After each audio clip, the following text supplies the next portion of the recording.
The magnetic eye lock. When you lock eyes with someone, don't just glance. Hold their gaze with unwavering intensity until you create an almost unbearable tension between you. This isn't casual eye contact. This is a deliberate, purposeful stare that penetrates through their defenses and touches something primal within them. The science behind this is fascinating. Sustained eye contact triggers the release of dopamine and oxytocin in the brain, chemicals associated with pleasure, bonding, and slight unease. Your target will feel simultaneously captivated and vulnerable, exposed yet strangely drawn to you. They'll experience a paradoxical mix of comfort and discomfort that becomes psychologically addictive. The power dynamic shifts entirely in your favor because you're the one controlling when to maintain the connection and when to break it. You're making them feel seen in a way that's both thrilling and unsettling, creating an invisible thread between you that they can't quite explain. This technique works because it bypasses rational thought and speaks directly to their subconscious, establishing dominance without saying a word. They'll find themselves thinking about those moments long after they've passed, wondering what it meant, replaying the sensation of being under your gaze. Calculated body dominance. Your physical presence should command attention without demanding it. Stand with your spine straight, shoulders back, chest open, projecting an energy that fills the space around you. Every movement you make should be deliberate, slow, and purposeful, as if you're moving through water rather than air. This controlled physicality communicates supreme confidence and unshakable self-assurance. When you reach for something, do it with intention. When you turn your head, make it a smooth, measured motion. When you walk into a room, own every step. This isn't about being aggressive or overtly dominant. It's about occupying space in a way that makes others instinctively recognize your authority. Your body language becomes a silent declaration that you are worthy of attention and respect. People will find themselves adjusting to you, unconsciously aligning their posture or movements to match yours. They'll feel smaller in your presence, not because you've made them feel inferior, but because your controlled energy naturally establishes a hierarchy. You become the gravitational center of any interaction, the person others orbit around. This physical dominance seeps into their psyche, making them view you as someone above the ordinary, someone whose approval and attention are valuable commodities worth pursuing. The chaos strategy. Predictability breeds comfort, and comfort breeds complacency. Destroy this by making yourself impossible to anticipate. One moment you're warm and engaging, showering them with attention that makes them feel special and valued. The next moment you withdraw completely, becoming cold and distant without explanation or warning. This erratic pattern destabilizes their emotional foundation and keeps them constantly off balance, unable to find solid ground. The psychological mechanism at play here is powerful. When people cannot predict your behavior, they enter a state of hypervigilance, constantly monitoring your every move and word for clues about what's coming next.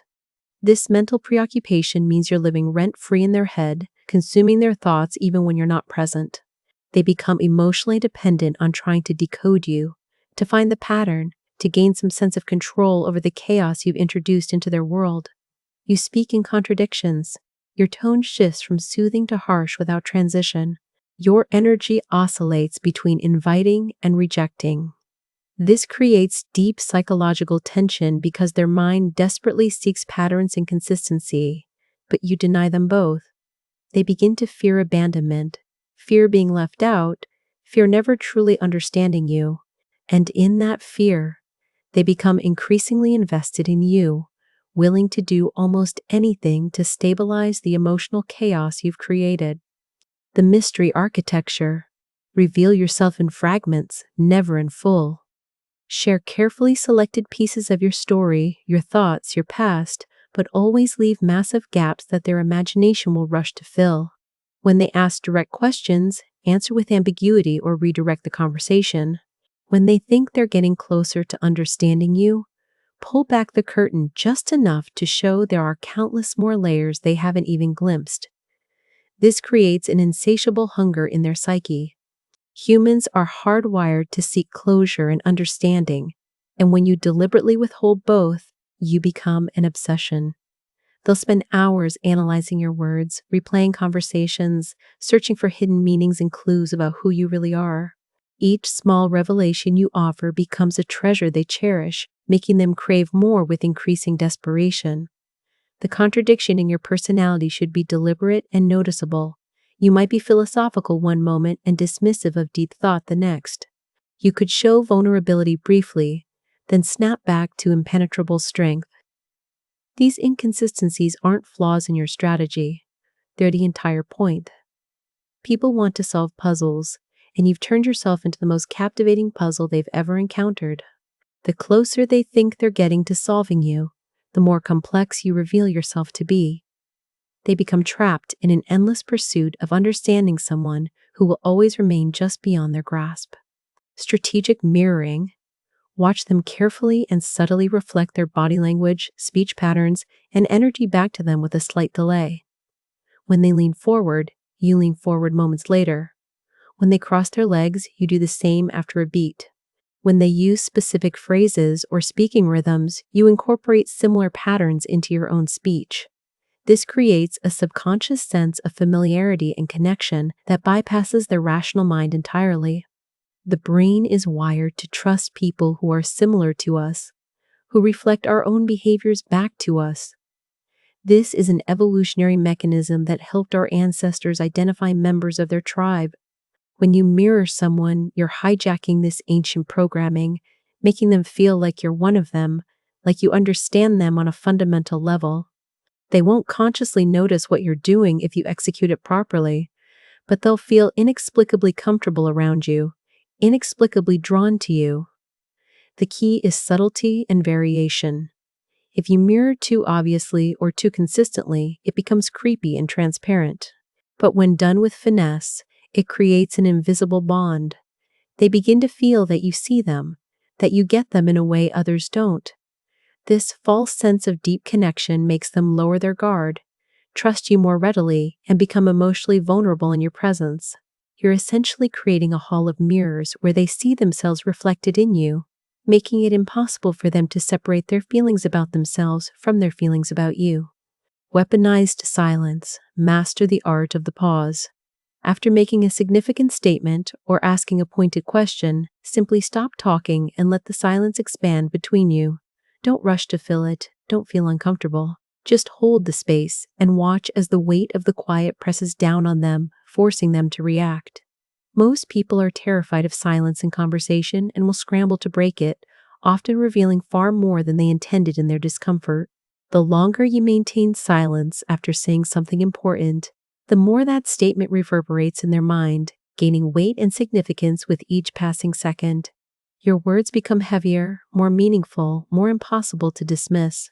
The silence transforms a simple sentence into something profound because the emptiness around it demands they pay attention, demands they respond, demands they engage with what you've said. This also shifts the power dynamic dramatically.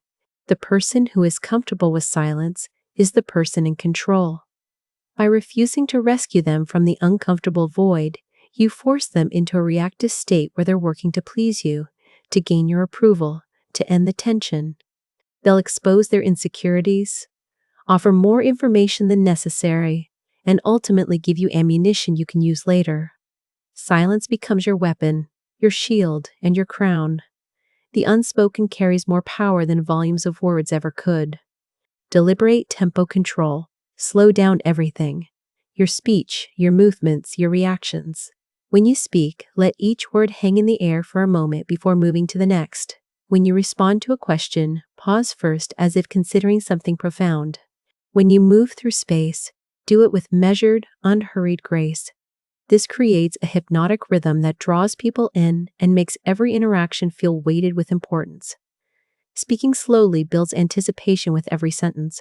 The listener has to lean in, has to focus more intently, has to work harder to receive your message. This effort creates investment. They're not passively hearing you. They're actively engaging with every word because the gaps between them create space for meaning to settle and expand. Your voice becomes a drug, each slow syllable a dose they need to concentrate on to receive. The pauses between your words also create opportunities for their imagination to run wild.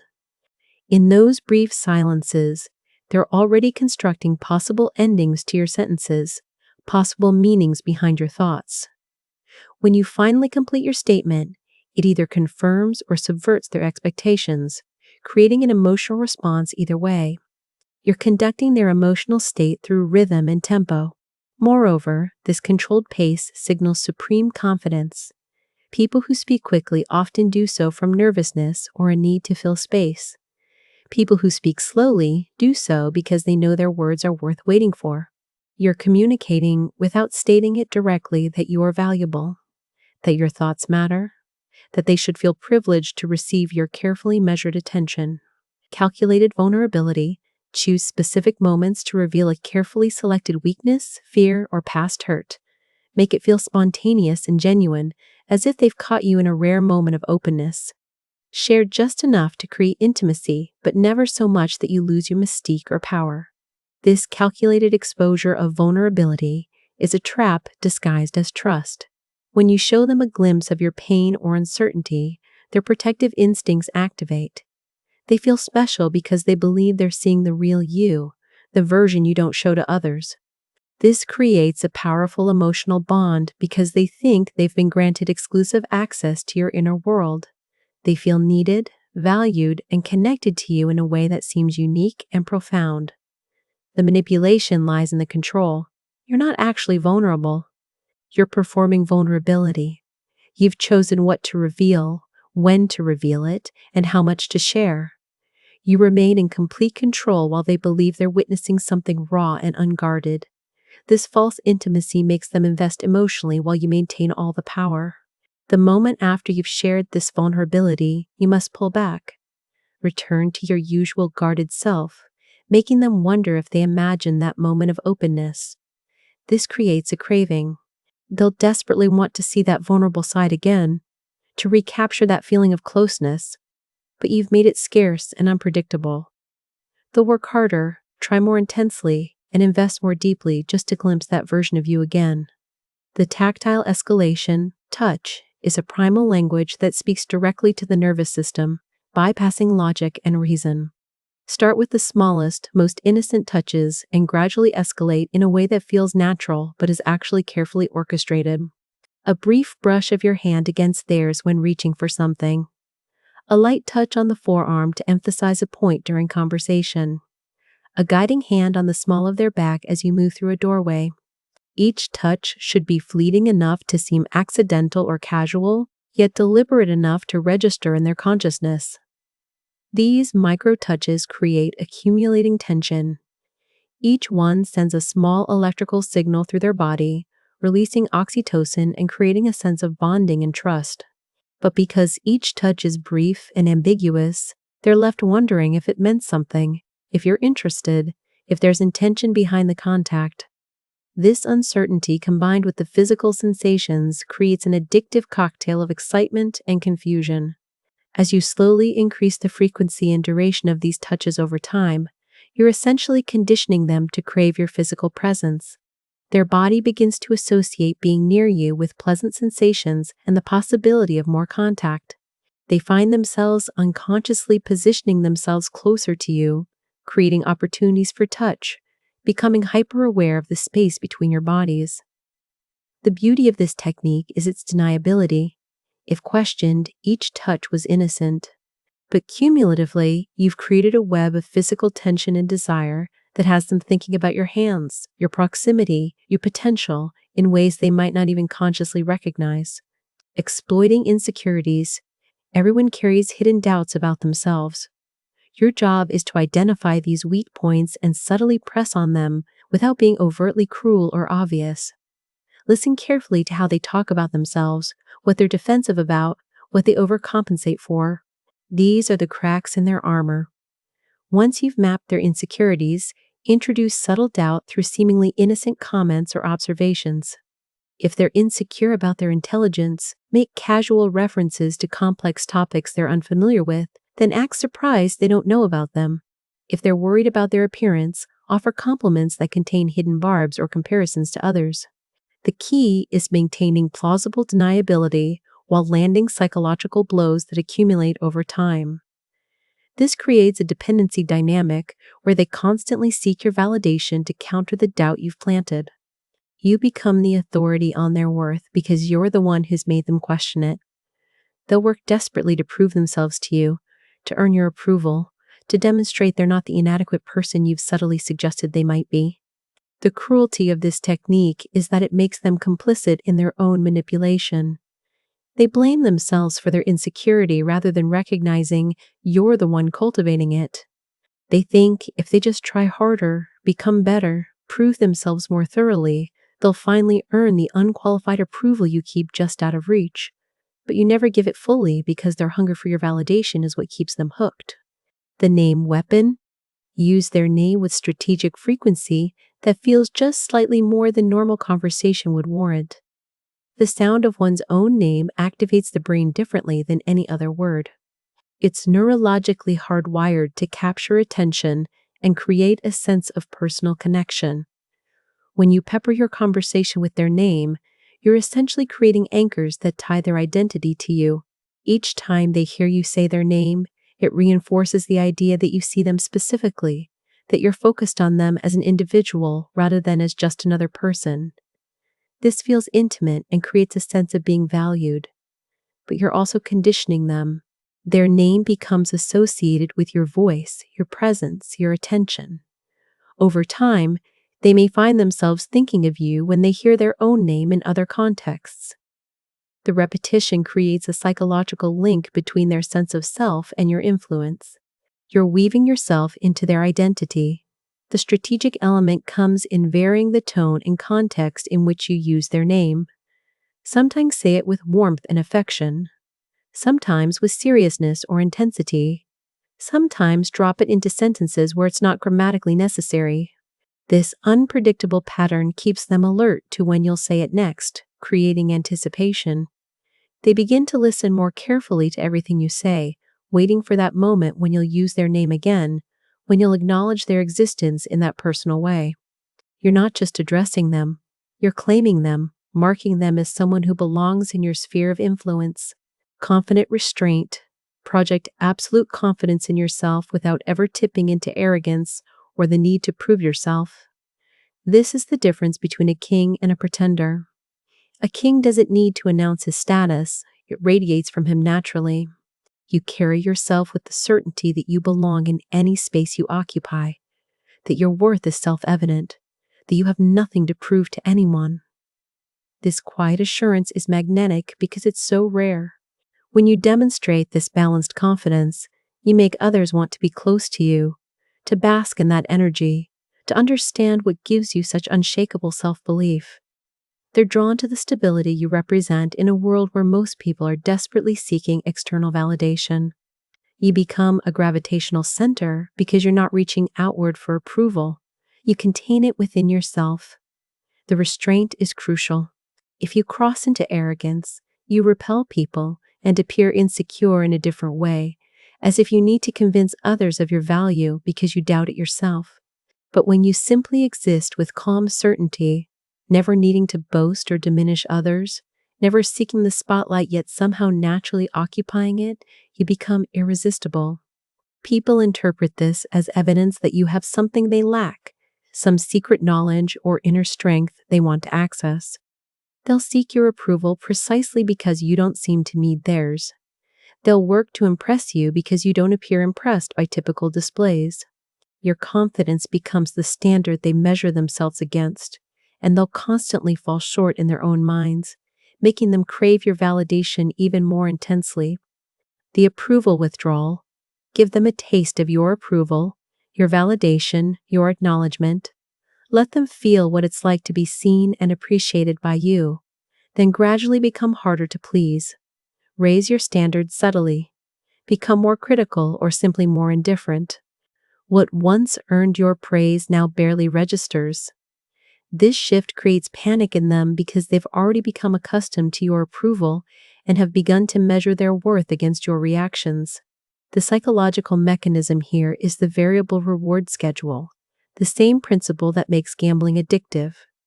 When rewards are unpredictable and increasingly rare, people will invest more effort, time, and emotional energy trying to earn them. By making your approval scarce, you make it more valuable. They'll work harder for a crumb of your recognition than they would for someone else's enthusiastic praise. You become the judge whose opinion matters most precisely because it's so difficult to earn. This technique transforms them into performers on a stage where you're the only audience that matters.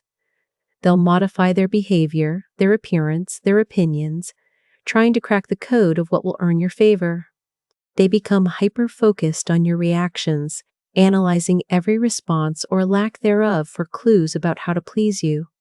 And because you keep moving the goalposts, they never quite succeed, never quite earn the consistent approval they crave. This keeps them locked in a cycle of pursuit, forever chasing validation from the one person who's made it most difficult to obtain. Emotional unavailability. Maintain an emotional distance that prevents them from ever feeling completely secure in their connection with you. You can be physically present, engaged in conversation, even intimate, but there's always a part of you that remains untouchable, locked away behind walls they can't penetrate. This creates a psychological tension where they feel close to you yet simultaneously excluded from your deepest self. The human need for connection makes this distance intolerable. They'll become obsessed with breaking through your barriers, with being the one who finally reaches the real you. Every small moment of emotional openness becomes a victory they treasure, making them crave more. But you never give enough to satisfy that hunger. You offer glimpses, hints, suggestions of depth, but never the full revelation they're desperate for. This positions you as a puzzle they must solve, a fortress they must breach. The more effort they invest in trying to reach you emotionally, the more attached they become. It's a paradox. The less emotionally available you are, the more they want you. Your distance creates value. Your walls make them want to climb over. Your guardedness makes them feel that if they could just get through, they'd find something precious that others have never accessed. You control the emotional temperature of the relationship entirely, offering warmth when it serves you and withdrawing into coolness when you want them to chase. They're always reactive, always responding to your emotional availability or lack thereof, never setting the terms themselves.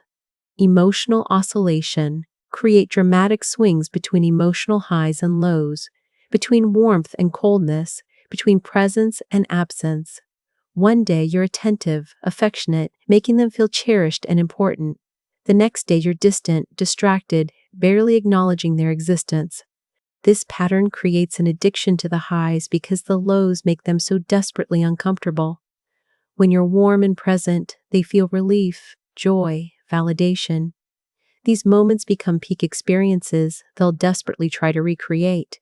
But you control when and how often those highs occur, and you intersperse them with periods of coldness that create anxiety and insecurity. The psychological impact is profound. They can't find emotional equilibrium because you won't let them. They're always either riding the wave of your attention or drowning in your neglect. This keeps them in a heightened emotional state, always alert, always reactive, always trying to figure out how to get back to the good moments and avoid the bad ones. The highs are addictive precisely because the lows are so painful. If you were consistently warm, they'd take it for granted. If you were consistently cold, they'd eventually leave. But this unpredictable oscillation keeps them hooked, always hoping the next interaction will be a high, always trying to earn their way back into your good graces. They become emotionally dependent on you for their sense of stability, even though you're the one creating the instability. It's a perfect trap. You're both the disease and the cure, the problem and the solution. Intentional ambiguity. Never give straight answers. Never fully commit to a position or a feeling. Always leave room for multiple interpretations of your words and actions. When they ask what you mean, respond with questions or statements that could mean several things. This forces them into a constant state of interpretation, analysis, and uncertainty about where they stand with you.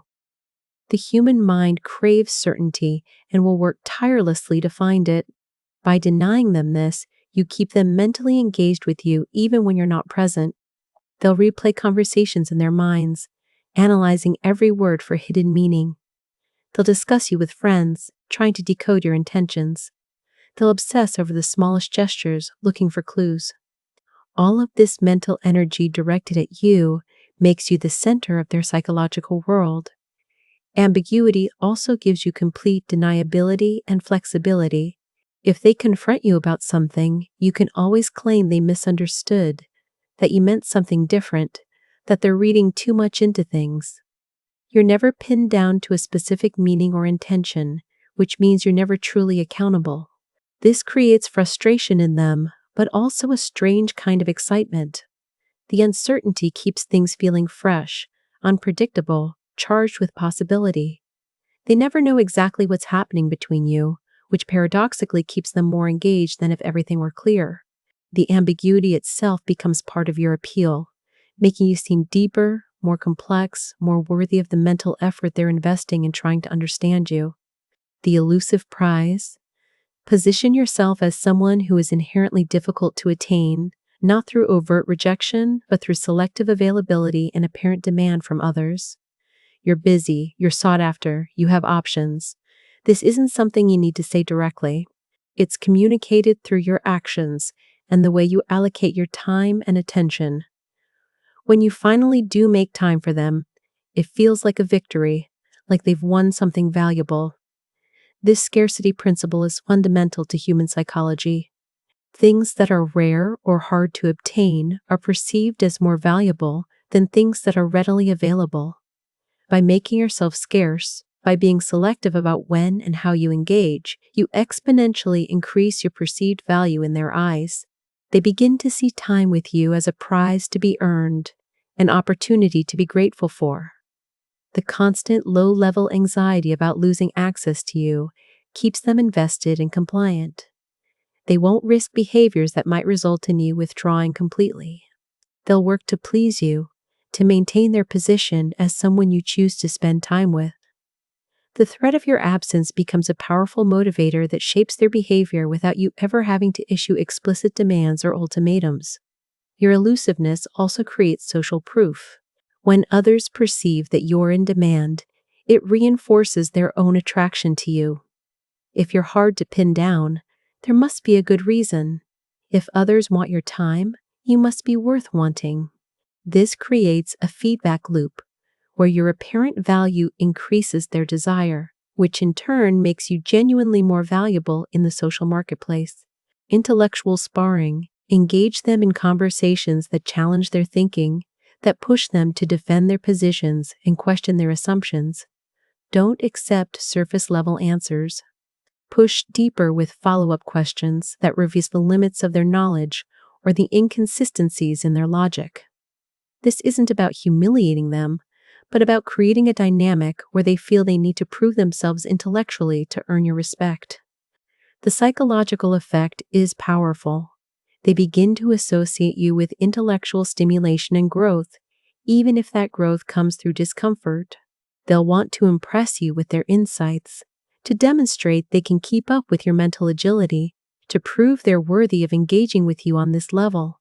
This creates an addictive quality to your interactions.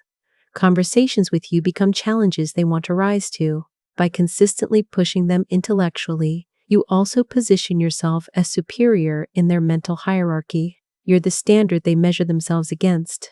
When they're away from you, they'll find themselves thinking about arguments they could make, points they should have raised, ways they could have responded better. This mental rehearsal means you're occupying their thoughts constantly, even when you're not together. The desire to impress you intellectually becomes a driving force in their behavior. They might read more, think more carefully about topics you've discussed, prepare mentally for your next interaction. All of this effort is investment in you, in pleasing you, in earning your intellectual approval.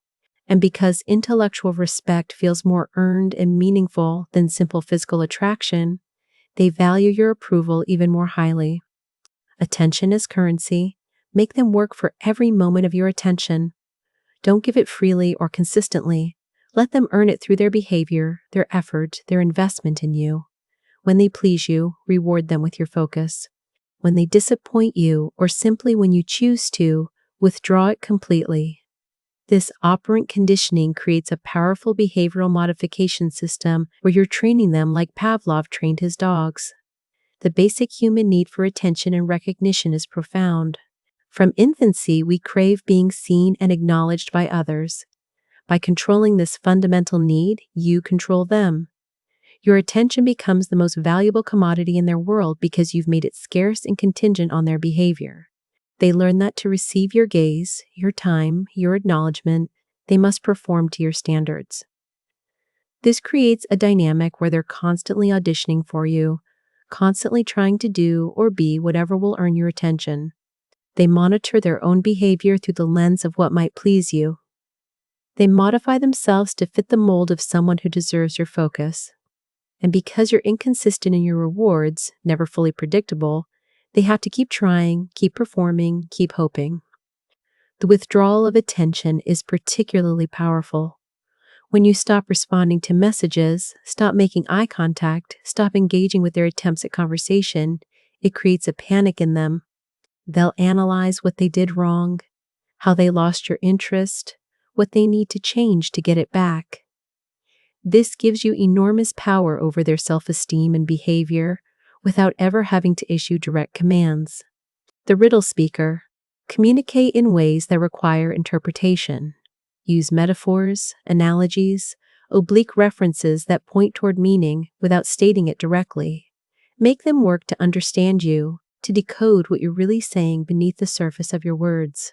This positions you as someone operating on a different intellectual level, someone whose mind works in more complex and interesting ways than ordinary people.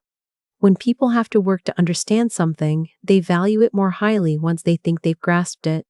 This is the IKEA effect applied to communication. The effort they invest in decoding your meaning makes the resulting understanding feel more precious and profound. They'll feel a sense of accomplishment when they think they've figured out what you meant, which creates a positive association with the challenge of understanding you. Speaking in riddles also maintains your mystery and prevents them from ever feeling they fully know you. Each conversation becomes a new puzzle rather than a straightforward exchange of information. This keeps interactions with you feeling fresh and engaging rather than predictable or routine.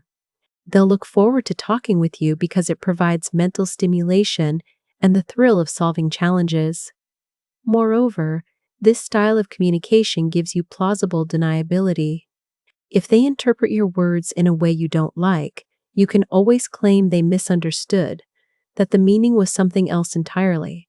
You're never locked into a single interpretation of what you've said, which gives you flexibility and control over the narrative. Your words become mirrors in which they see what you want them to see, or what they're predisposed to see, and you can shape that perception through your responses to their interpretations. Strategic jealousy. Subtly introduce the suggestion that others desire you, or that you have options beyond them. This doesn't require overt flirtation with others or explicit statements about your desirability. It can be as simple as mentioning interactions with attractive people, being slightly vague about your plans or whereabouts, or allowing them to observe others showing interest in you without you actively encouraging it. The goal is to activate their competitive instincts and fear of loss.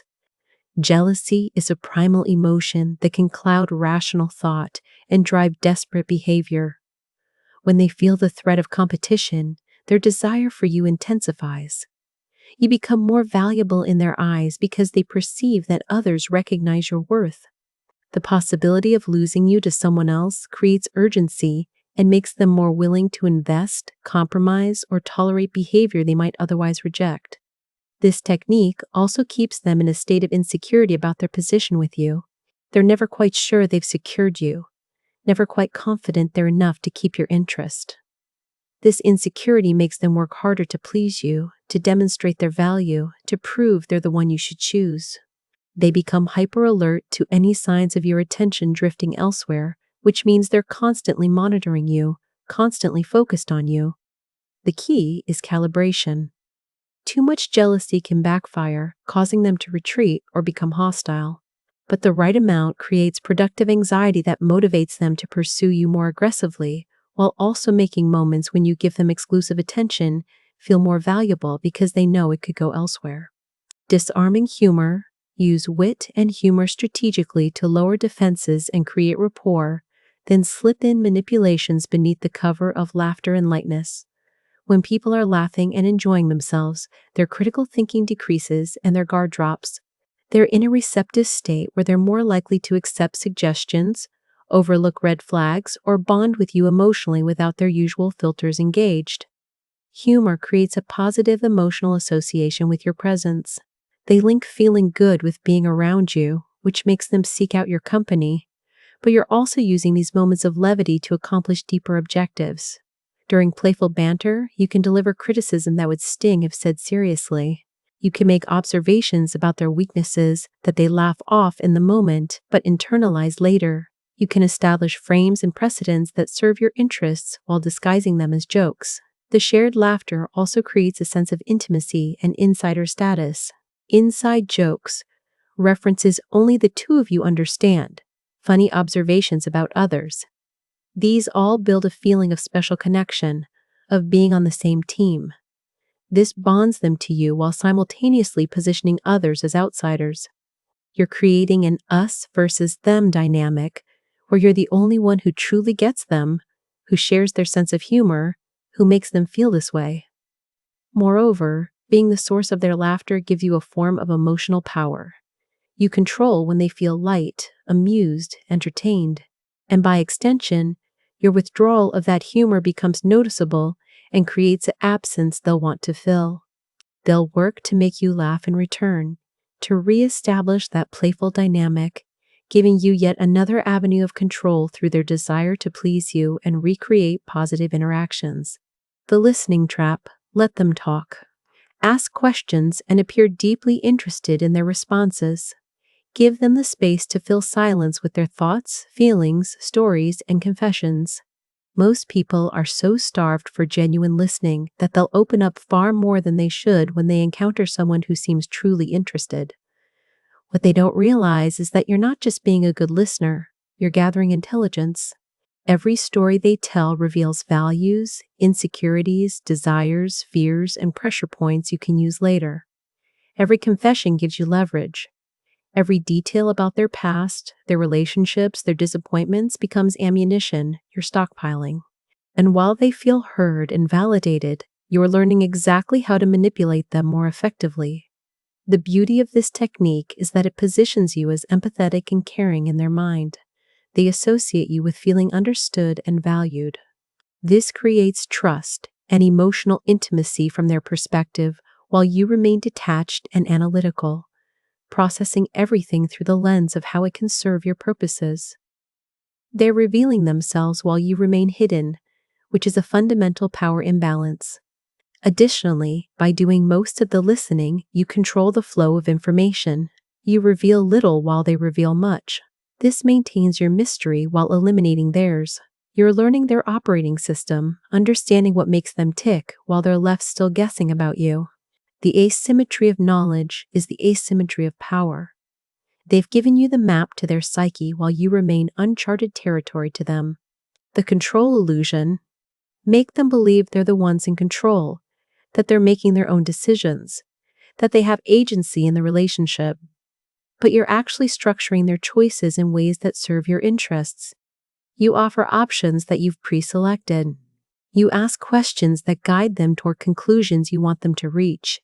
You create situations where the path of least resistance aligns with your desires. This is far more effective than overt control because it eliminates resistance. When people feel forced or manipulated, they rebel. But when they believe they're choosing freely, they commit fully and even defend their choices against outside criticism. By letting them think they're in the driver's seat, you make them complicit in outcomes that primarily benefit you. They can't blame you or feel resentful because they chose this. The technique requires subtlety and patience. You can't tip your hand or make the manipulation obvious. Instead, you work through suggestion, through framing options in particular ways, through timing your requests or proposals for moments when they're most likely to agree. You might present your preferred option alongside clearly inferior alternatives, making your choice look like the obvious best option. Or you might voice mild doubt about something you actually want them to do, triggering their contrarian impulse to prove you wrong by doing exactly what you intended.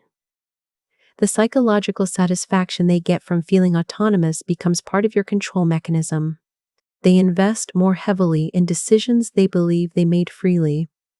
They work harder to make those decisions succeed because their ego is tied to having made the right choice. Meanwhile, you're pulling strings from behind the curtain, directing the show while they think they're improvising. Contradiction injection. Deliberately introduce contradictions into your behavior and statements. Be one way in one context and completely different in another. Express an opinion one day and the opposite opinion another day. This creates cognitive dissonance in them, a psychological discomfort that arises when they hold two incompatible beliefs or perceptions about you simultaneously. Their mind will work overtime trying to reconcile these contradictions to build a coherent picture of who you are. The mental energy spent on this task keeps you at the forefront of their thoughts. They're constantly trying to solve the puzzle of you, to figure out which version is the real one, to predict which version will show up in any given situation. This confusion undermines their sense of certainty and control, making them more malleable. When people can't predict you or create a stable mental model of you, they become hypervigilant and reactive.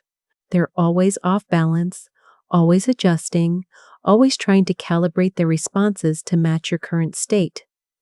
This reactive stance gives you control over the emotional and behavioral dynamics between you. You set the tone and they scramble to adapt to it. The contradictions also prevent them from developing effective strategies for dealing with you. Any approach that works one day might fail the next because you've shifted.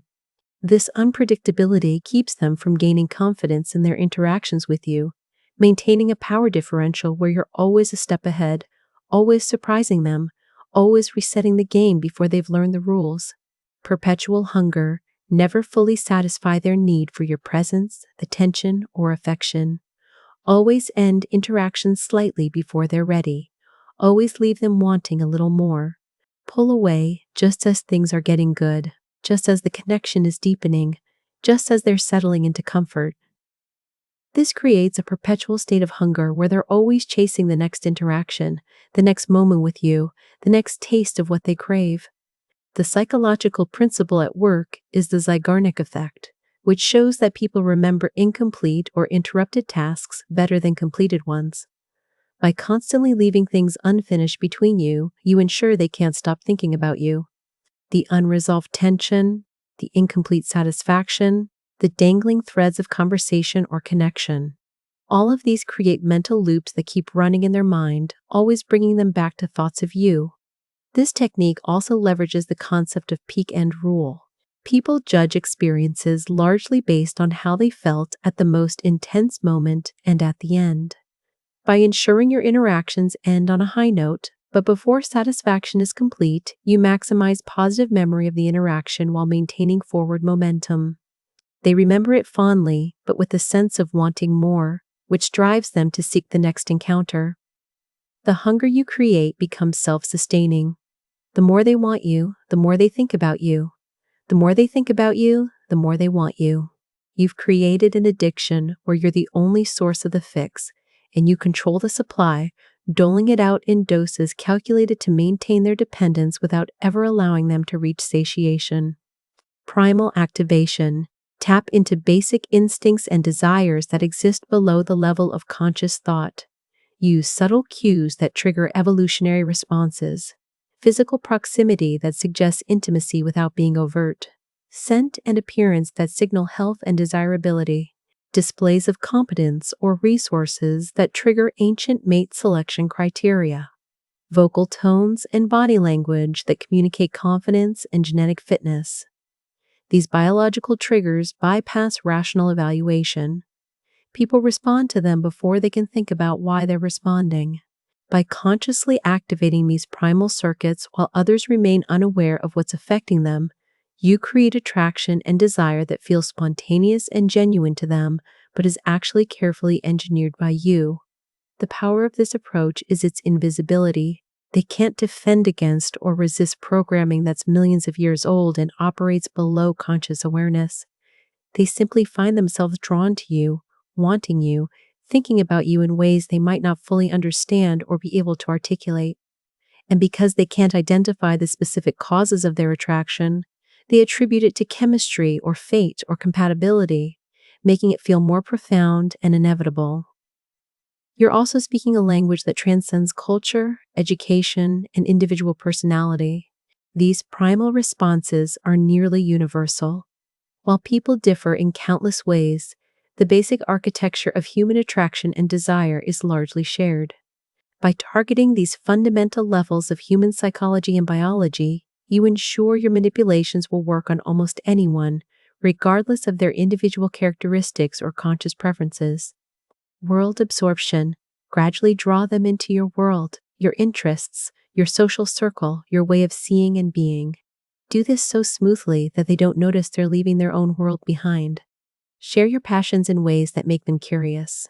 Introduce them to your friends in contexts that make them feel privileged to be included. Frame your worldview in terms that make it seem enlightened or sophisticated compared to their previous perspectives. Before they realize it, they're spending more time in your orbit than their own. They're adopting your language, your interests, your social connections, your values. They've been absorbed into your reality, and their independent identity has been diminished.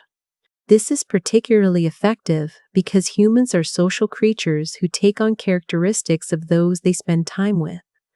By controlling their environment and influences, you shape who they become, and the more of themselves they invest in your world, the harder it becomes to leave. Leaving would mean abandoning the interests they've developed, the relationships they've formed, the version of themselves they've constructed within your framework. The isolation this creates is subtle but powerful. They haven't noticed that they've drifted from old friends or abandoned old hobbies. It happened gradually, naturally, because your world was simply more interesting, more exciting, more engaging. But the result is increased dependency on you as the center of their social and psychological universe. Without you, they'd have to rebuild much of their life. This makes the cost of leaving you extraordinarily high, even if they become unhappy or recognize problems in the relationship. Identity destabilization. Challenge their self-image through subtle questions and observations that make them doubt their own self-perception. If they think of themselves as intelligent, occasionally treat them as if they're missing obvious points. If they pride themselves on being kind, point out moments when they were less than charitable. If they see themselves as successful, subtly compare them to people doing better. The goal isn't overt criticism, but rather planting seeds of doubt about who they think they are. When a person's identity becomes unstable, they look for external validation to rebuild it. If you're the one who destabilized them, you're also positioned to be the one who can rebuild them, but in an image that serves your purposes. They become dependent on your validation to feel secure in who they are. Your approval confirms their positive self-image. Your disapproval triggers the insecurity you've created. This gives you profound power over their self-esteem and behavior. The technique works because identity is partly constructed through social feedback. We understand ourselves partly through how others see us and treat us.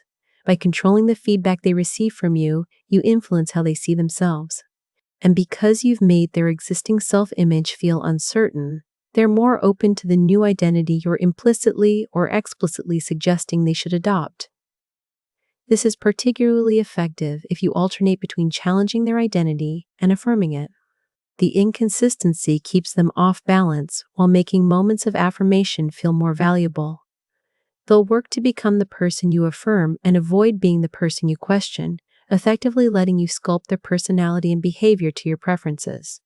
Scarcity enforcement. Make yourself a limited resource. Your time is valuable and limited. Your attention is not freely given. Your affection is earned, not automatic. Access to you is a privilege, not a right. This scarcity mindset should permeate every interaction, communicated not through explicit statements, but through your behavior and the boundaries you maintain. When something is scarce, it becomes more valuable. This is fundamental. Economics apply to relationships. By limiting your availability, you increase your perceived worth. They learn that opportunities to be with you, to talk to you, to receive your attention are precious because they're rare. This makes them treasure these moments more than they would if you were always available. It also creates a fear of loss. If you're hard to pin down, hard to see, hard to reach, they worry about losing the access they have. This fear motivates them to comply with your wishes, to avoid conflicts that might result in further distance, to prioritize their relationship with you over other things. The threat of increased scarcity, of you becoming even less available, hangs over every interaction. Moreover, scarcity creates competition. If you're clearly in demand, not just from them but from others, it triggers competitive instincts. They want to be the one who gets your time. They want to secure their position. They want to win the competition for your attention. This makes them work harder and tolerate more than they would if they felt they had exclusive, guaranteed access to you. Your scarcity transforms you from a person into a prize to be won and retained. Tension maintenance: never fully resolve conflicts or address underlying issues in a way that brings complete closure. Let tension simmer beneath the surface. Allow disagreements to fade without proper resolution. Maintain small grievances and unspoken resentments that create an undercurrent of unease. This keeps emotional intensity high and prevents the relationship from settling into comfortable predictability. Unresolved tension creates psychological pressure that keeps them engaged and alert. They can't relax fully because there's always something unfinished between you, always something that could resurface, always an edge to the interaction. This heightened state means they're paying more attention, more emotionally invested, more focused on you and your moods. The tension also creates a cycle of buildup and release that becomes addictive. When you occasionally soften, when you momentarily bridge the distance created by unresolved issues, the relief they feel is intense and rewarding. They associate you with both the tension and the release from it, making you the source of both their discomfort and their relief. This dual role gives you enormous emotional power. Furthermore, unresolved issues give you ammunition you can deploy at strategic moments. You can bring up past conflicts when it serves you, using them to deflect criticism, justify your behavior, or put them on the defensive. The ambiguity about whether issues are truly resolved or just temporarily dormant keeps them uncertain about where things stand, maintaining the power differential in your favor. Fantasy manipulation. Pay attention to what they fantasize about, what they wish for, what they imagine their ideal life or relationship looks like. Then, position yourself as the gateway to those fantasies. You don't need to actually fulfill them completely. You just need to embody elements of them, to seem like you could be the person who makes those dreams real, to tantalize them with the possibility that with you, their fantasies might come true. This creates a powerful projection where they start to see you not as you are, but as the fulfillment of their deepest wishes. You become larger than life in their imagination, the key to everything they've wanted. This projection makes them ignore your flaws and overlook behaviors they'd normally find problematic because they're so invested in the fantasy version of you and what you represent. The manipulation lies in your control of the distance between fantasy and reality. You keep them close enough to maintain hope that the fantasy could materialize, but you never actually deliver complete fulfillment. The gap between what they imagine and what you provide keeps them chasing, always believing that just a little more effort, a little more time, a little more investment will close that gap. You're essentially selling them a dream while delivering just enough substance to keep the dream alive. This technique works because fantasies are often more powerful than reality. The perfect relationship they imagine, the ideal partner they dream of, the life they wish they had. These exist without flaws or complications in their mind. By positioning yourself as potentially fulfilling these fantasies, you compete not with other real people, but with idealized versions that don't exist. And paradoxically, by never fully becoming those fantasies, you prevent the disappointment that would inevitably come with reality meeting imagination. Emotional intensity. Create interactions that are emotionally charged and intense, whether through deep conversations, powerful experiences, or dramatic moments. Intensity creates memorable experiences that stand out against the mundane background of everyday life. People become addicted to the emotional highs you provide, even if those highs come with corresponding lows. The intensity makes them feel alive in ways that normal interactions don't. When you're the source of these intense emotional experiences, you become irreplaceable. Other people and other relationships feel flat and boring by comparison. They might be healthier, more stable, more genuine, but they lack the intoxicating intensity you provide. This makes it difficult for them to leave you, or even to invest fully in alternatives because nothing else makes them feel as much. The key is creating peaks and valleys rather than maintaining a constant emotional level. Intense connection followed by distance. Passionate engagement followed by cool detachment. Profound conversations followed by superficial small talk. This variability keeps them emotionally activated and constantly adjusting to your energy. They never know what they're going to get, which maintains novelty and prevents adaptation. You're also creating a contrast effect where normal life seems duller because they're comparing it to the highs you provide. This makes your presence feel necessary for their emotional fulfillment. They begin to believe they need you to feel truly alive, to access the depths of emotion you've shown them are possible. This perceived need gives you power over them that extends far beyond the relationship itself into their fundamental sense of what life should feel like. Unpredictable rewards vary when and how you offer approval, affection, or attention. Sometimes reward their efforts immediately and enthusiastically. Sometimes ignore those same efforts completely. Sometimes give them attention they haven't earned or don't expect. This irregular schedule of reinforcement is the most powerful way to shape behavior and create dependency. When rewards come unpredictably, people become more persistent in seeking them. This is the mechanism behind gambling addiction and why slot machines are so effective. The uncertainty about when the next reward will come keeps people trying longer and harder than if rewards came predictably. By making your positive responses unpredictable, you keep them constantly striving for your approval, never sure what will earn it, but always hoping the next attempt will be successful. This also prevents them from developing confidence in their understanding of what pleases you. Just when they think they've figured out the formula, you change it. Just when they expect praise, you withhold it. Just when they've resigned themselves to your disapproval, you suddenly shower them with affection. This keeps them mentally engaged in trying to decode you while preventing them from ever succeeding. The unpredictability maintains your mystery and their fascination. Moreover, the variable reward schedule creates a resistance to extinction, meaning that even if you stop rewarding them entirely for a period, they'll persist in seeking your approval far longer than if you'd been consistently rewarding. They've been trained that the reward could come at any moment, so they keep trying even in the face of consistent rejection or neglect. Double-edged compliments master the art of compliments that contain hidden criticisms or create subtle insecurity. Praise them for something while simultaneously implying they're lacking in other areas.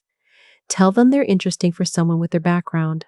Compliment their appearance while suggesting they don't usually look that good. Appreciate their intelligence while expressing surprise they understood something complex. These backhanded compliments accomplish multiple objectives. First, they create confusion because the surface message is positive, but the underlying message is critical. This confusion prevents them from responding appropriately. If they object, you can point to the compliment and accuse them of being oversensitive. If they accept it, they've internalized both the praise and the criticism. Second, these compliments plant insecurities while giving you plausible deniability. You can always claim you meant it nicely, that they're misinterpreting your words. But the seed of doubt has been planted and will grow regardless of your stated intentions. They'll find themselves thinking about the implications, wondering if you really see them as less intelligent, attractive, or capable than they want to believe. Third, double-edged compliments position you as someone whose standards they haven't quite met, even when you're ostensibly praising them. This maintains a dynamic where they're always striving to earn your unqualified approval, always falling slightly short, always needing to prove themselves more thoroughly. The compliment shows them what earning your favor looks like, but the barg reminds them they haven't fully achieved it yet. Desire leverage. Identify what they want most, what they crave, what they fantasize about obtaining or achieving. Then, position yourself as connected to that desire in some way. You don't have to promise to fulfill it directly. You just need to create an association between being close to you and being closer to what they want. Maybe you know people who could help them. Maybe you have experience in areas they want to master. Maybe you represent a lifestyle they aspire to. The specifics matter less than establishing yourself as a bridge between them and their deepest wants. Once this association is established, you can manipulate them through their own desire. The more they want something, the more leverage it gives you. You can dangle the possibility of helping them achieve it, withdrawing that possibility when they displease you, and dangling it again when you want their compliance. They'll rationalize tolerating your behavior or meeting your demands as necessary steps toward getting what they ultimately want. This is particularly effective because you're letting their own desires control their behavior. You're not forcing them to do anything. They're choosing to pursue their goals, and you're simply the gatekeeper they've decided they need to please. This absolves you of responsibility in their minds while giving you practical control over their choices. The cruelty of this technique is that you never have to actually help them achieve their desire. As long as the possibility remains alive, as long as they believe that staying close to you might eventually lead to fulfillment, they'll continue investing in the relationship. You're selling hope and potential rather than delivering results. And hope can sustain people through tremendous exploitation if you manage it carefully. Reality escape. Position yourself as an escape from their normal life, from their problems, from the mundane reality of their existence. When they're with you or thinking about you, they get relief from whatever weighs on them. You represent freedom, excitement, possibility. Everything they're not getting from the rest of their life, you provide or seem to provide. This creates a powerful dependency. Life is hard for most people. They have stresses, obligations, disappointments, and frustrations. If you offer a respite from all that, even temporarily, you become incredibly valuable to them. They'll start to need you emotionally, not because of who you are fundamentally, but because of the relief from themselves and their life that you represent. The technique requires maintaining a boundary between yourself and their problems. You don't get too involved in solving their real issues or becoming part of their regular life structure. You remain slightly separate, slightly apart, a bubble of relief rather than an integrated support system. This separation is crucial because if you become part of their everyday reality, you lose your power as an escape from it. You also control access to this escape, which gives you leverage.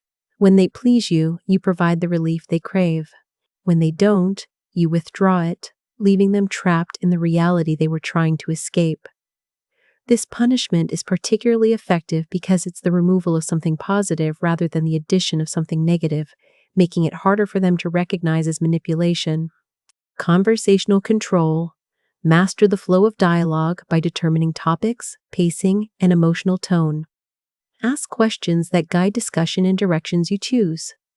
Redirect conversations that drift toward subjects you'd rather avoid. Control when discussions go deep and when they remain surface level. Use pauses and pacing to create emphasis or discomfort as serves your purposes. When you control conversations, you control what information is shared and what remains hidden. You guide them to reveal themselves while protecting your own privacy. You can steer discussions away from questions you don't want to answer or topics that might give them too much insight into you. You maintain the information asymmetry that keeps power on your side. Conversational control also lets you manage emotional states.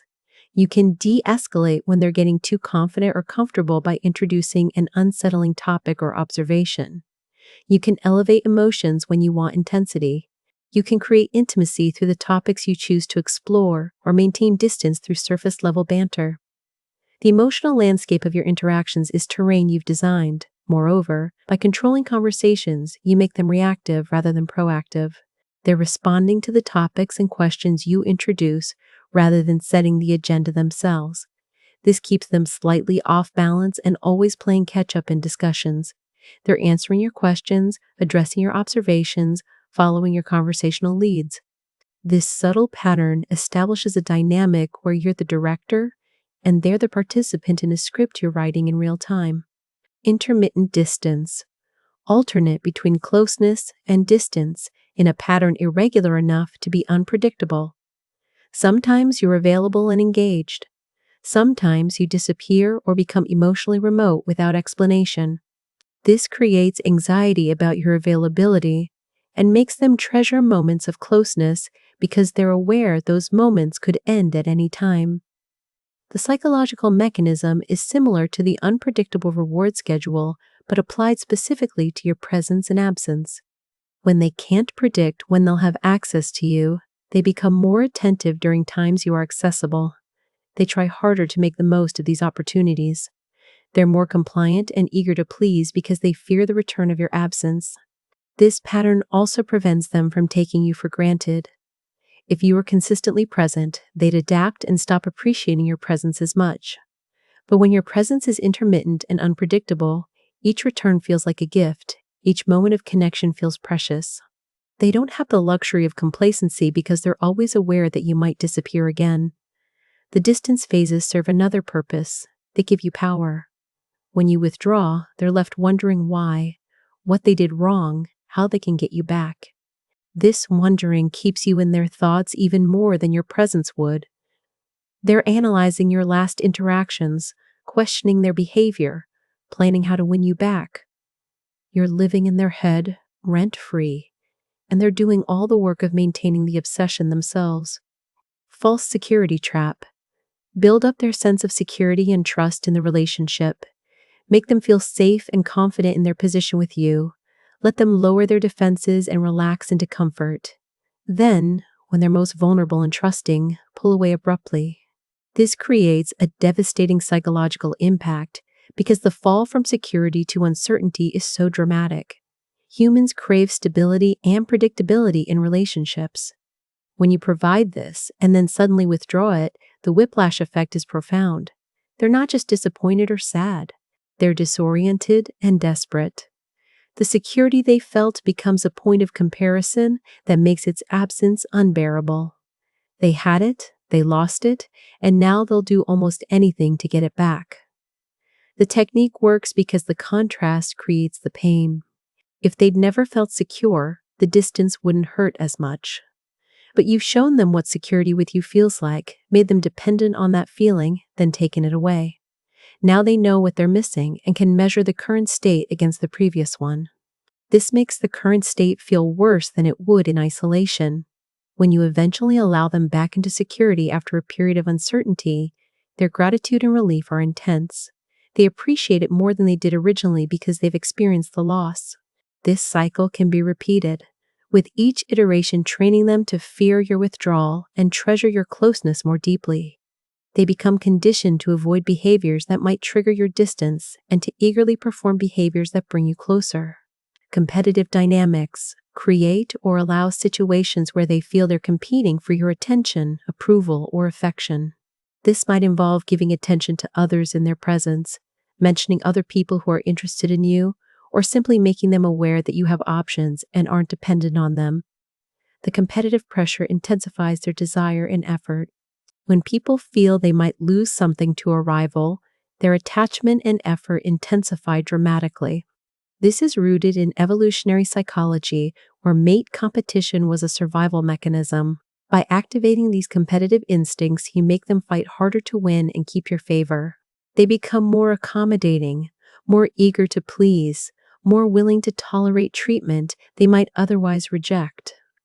The competition also makes your time and attention feel more valuable. If others want what they have, it must be worth having. This social proof effect amplifies their own perception of your worth. They see themselves as fortunate to have access to you and become more invested in maintaining that access. Moreover, competition creates urgency. When there's no competition, they might think they can take their time, that you'll always be there, that there's no rush to commit or invest. But when they perceive rivals, suddenly there's pressure to act, to secure their position, to make sure they don't lose you to someone else. This urgency benefits you because it makes them more decisive and more willing to give you what you want in order to eliminate the competitive threat. Enigmatic Expression. Cultivate a facial expression that's difficult to read, a slight smile that could mean anything, eyes that seem to see more than they reveal. This enigmatic look becomes part of your mystique, making others unable to gauge your true feelings or reactions.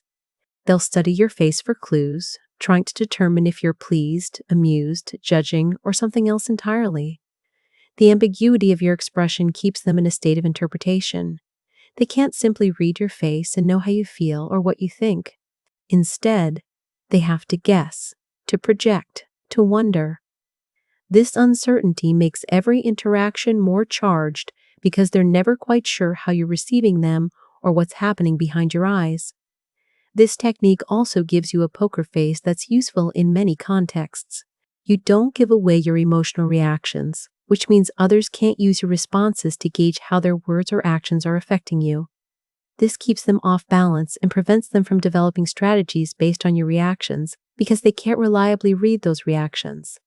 The enigmatic expression contributes to your overall aura of mystery and depth. People assume that behind your inscrutable face are complex thoughts and feelings they don't have access to. This makes you seem more interesting, more sophisticated, more worthy of the effort it takes to engage with you. Your face becomes a screen onto which they project their own interpretations, and you remain a mystery they're constantly trying to solve. Confidence projection. Move through the world with absolute confidence and poise. Not the loud, boastful kind, but the quiet certainty of someone who knows their worth and doesn't need external validation. This confidence is magnetic because it's so rare. Most people are consumed by self-doubt and the need for approval. When you demonstrate that you're free from these burdens, others are drawn to that strength. Your confidence affects how others perceive and treat you. When you present yourself as valuable and worthy, others tend to accept that framing. They treat you with more respect, give you more benefit of the doubt, and attribute positive qualities to you based on your self-assured demeanor. This creates a self-fulfilling prophecy where your confidence generates the reality it projects. Moreover, confidence is contagious in relationships. They'll feel more secure and optimistic when they're with you because your certainty is reassuring. But this also creates dependency. If their own confidence wavers and yours remains solid, they'll lean on you for that stability. Your confidence becomes something they need, another way you become indispensable to their emotional equilibrium. The key is maintaining this confidence even when challenged or criticized. If your confidence appears unshakable regardless of external feedback, it seems like an internal quality rather than a performance. This authenticity, real or performed, makes the confidence even more attractive and the power it gives you even more substantial. Weakness exploitation. Once you've identified their vulnerabilities, insecurities, and weak points, press on them subtly. Not so overtly that it's obvious you're attacking them, but enough to keep those insecurities active and present in their mind. If they're insecure about their intelligence, casually reference things they don't know. If they worry about aging, mention how young someone else looks. If they doubt their worth, compare them unfavorably to others in subtle ways. The goal is to keep them slightly off balance and insecure, which makes them more dependent on your validation and approval. When you're the one pointing out or activating their insecurities, you're also positioned to be the one who soothes them. This creates a cycle where you create the wound and provide the bandage, making them dependent on you for both the injury and the healing. They don't recognize that you're the source of both because your attacks are subtle enough to seem like neutral observations or even concern. This technique requires calibration. Push too hard and they'll recognize the abuse and potentially leave. But apply pressure at the right points with the right frequency, and you keep them insecure enough to be malleable without making them aware they're being systematically undermined. They'll blame themselves for their insecurities rather than recognizing you're cultivating them for your own purposes. The exploitation of weakness is most effective when combined with intermittent reinforcement of their strengths. This creates confusion about whether you're building them up or tearing them down, which prevents them from developing a clear defense or response to your manipulation. Emotional unavailability mask.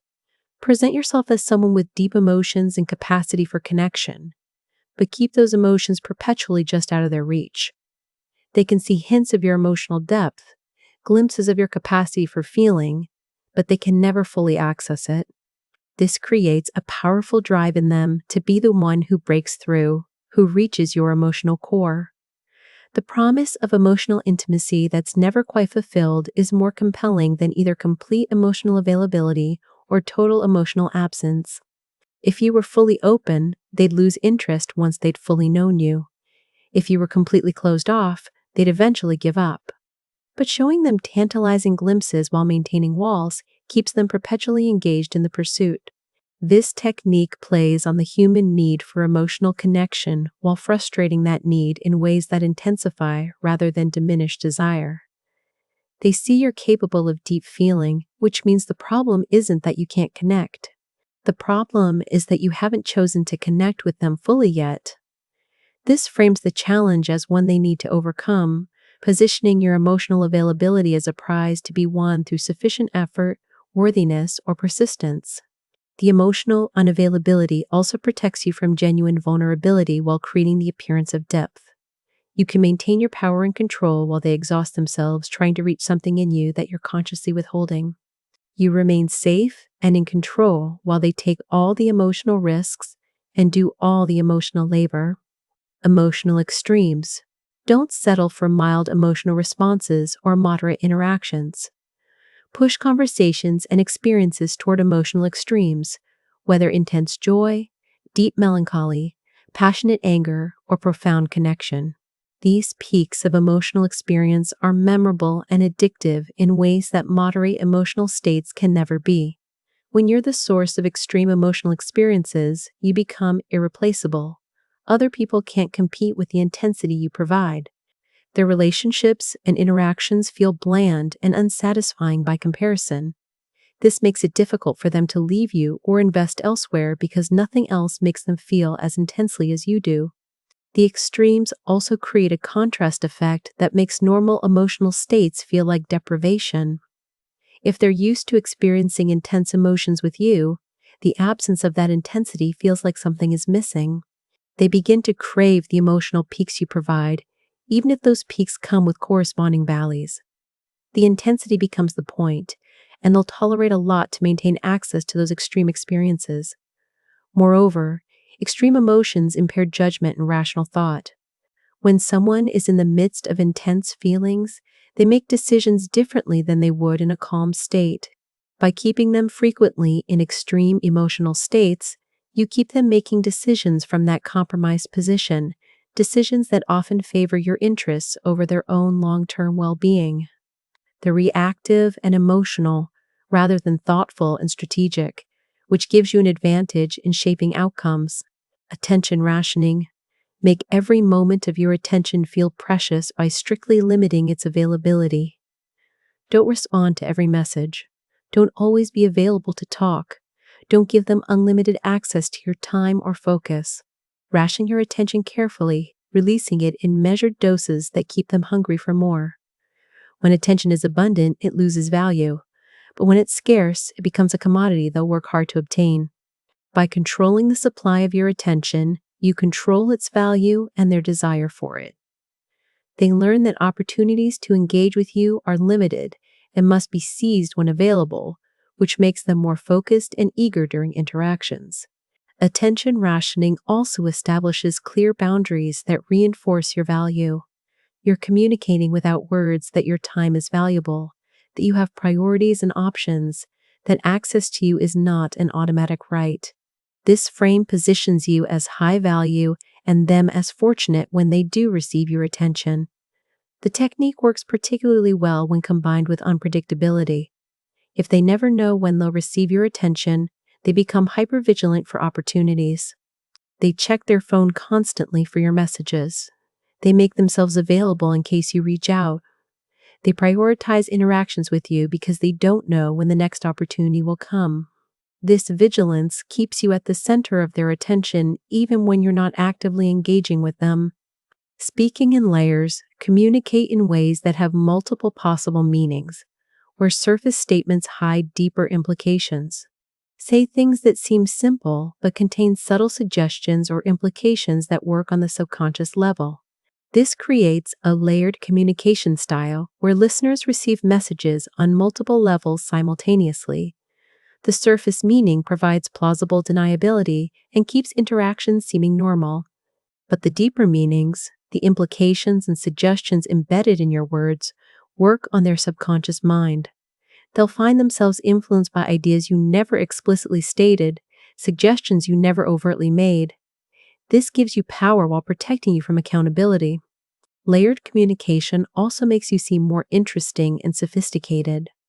People sense there's more to your words than the surface meaning, which makes listening to you more engaging. They pay closer attention, trying to catch all the implications and nuances. This focused attention increases your influence because they're actively trying to decode your meaning rather than passively hearing your words. Moreover, this communication style allows you to test ideas or make suggestions without committing to them.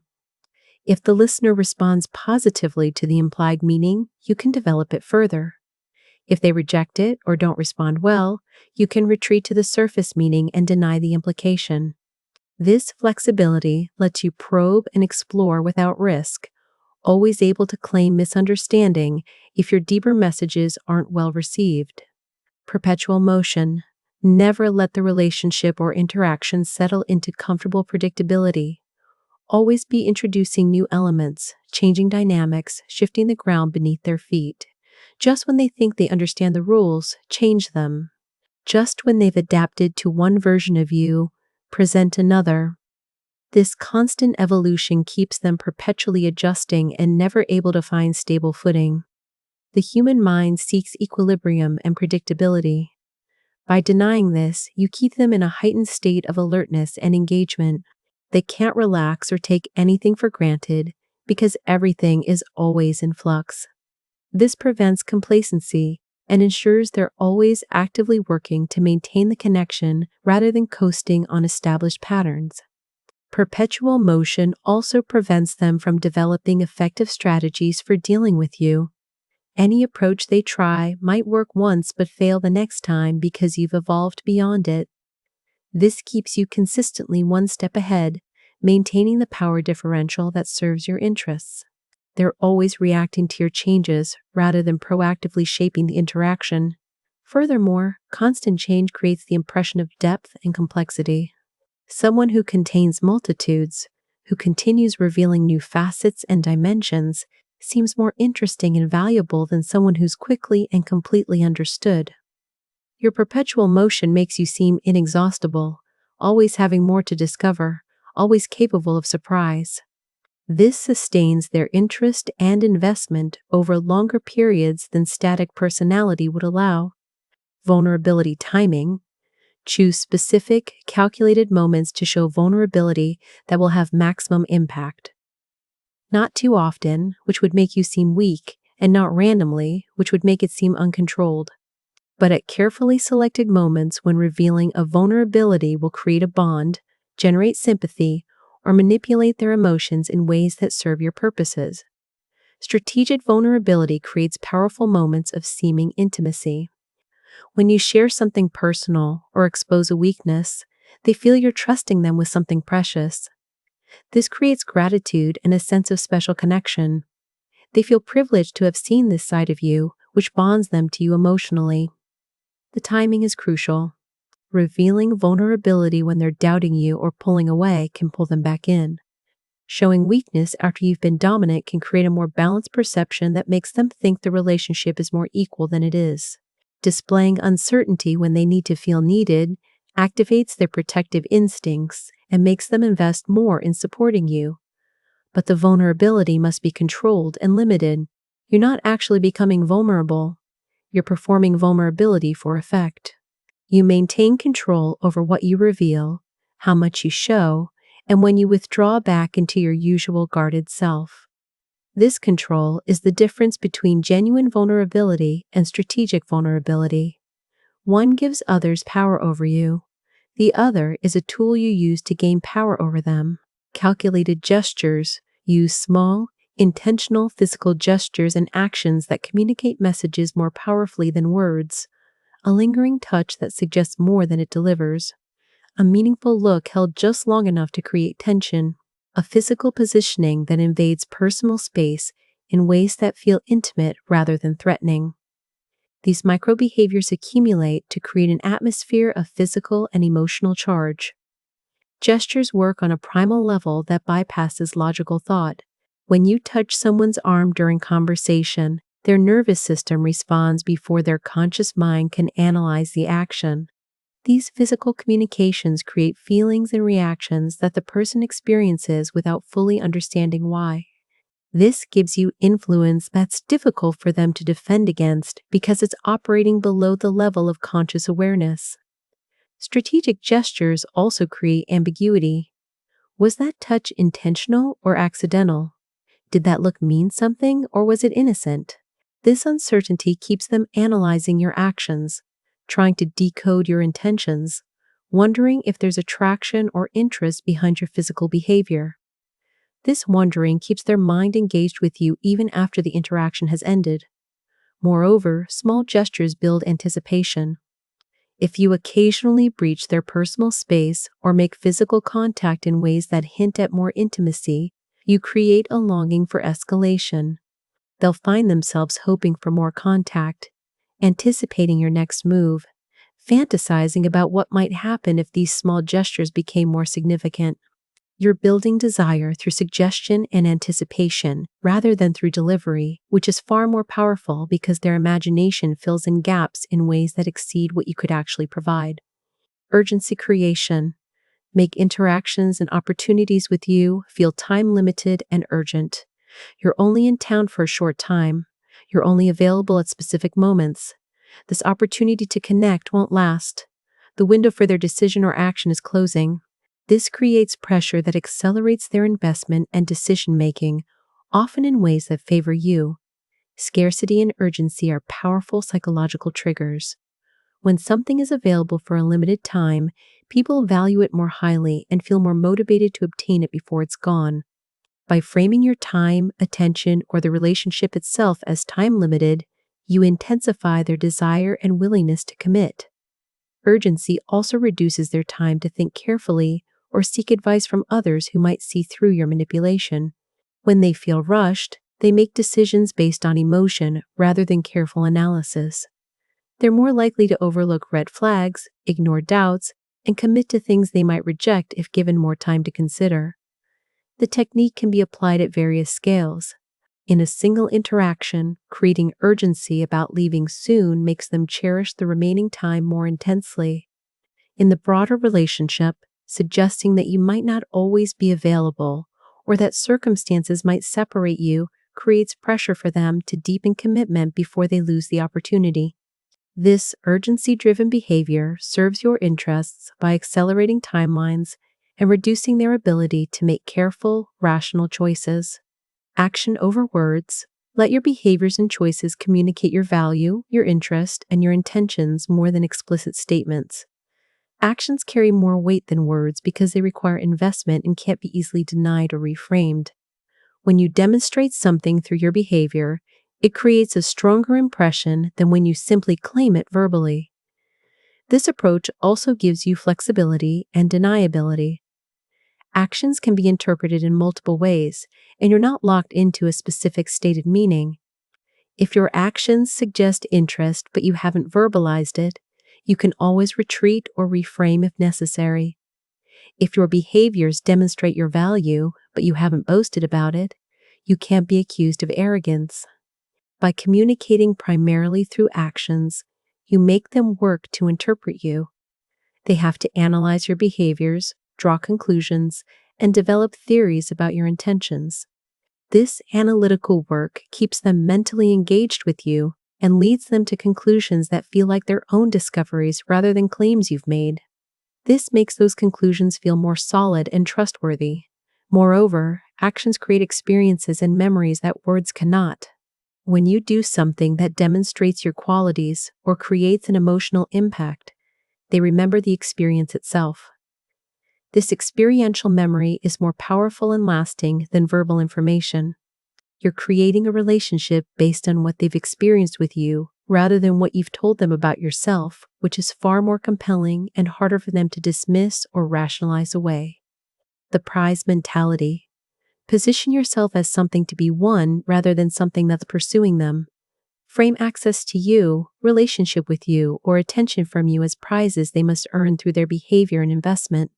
This reverses the typical dynamic where one person chases another and instead makes them the pursuers who must prove themselves worthy.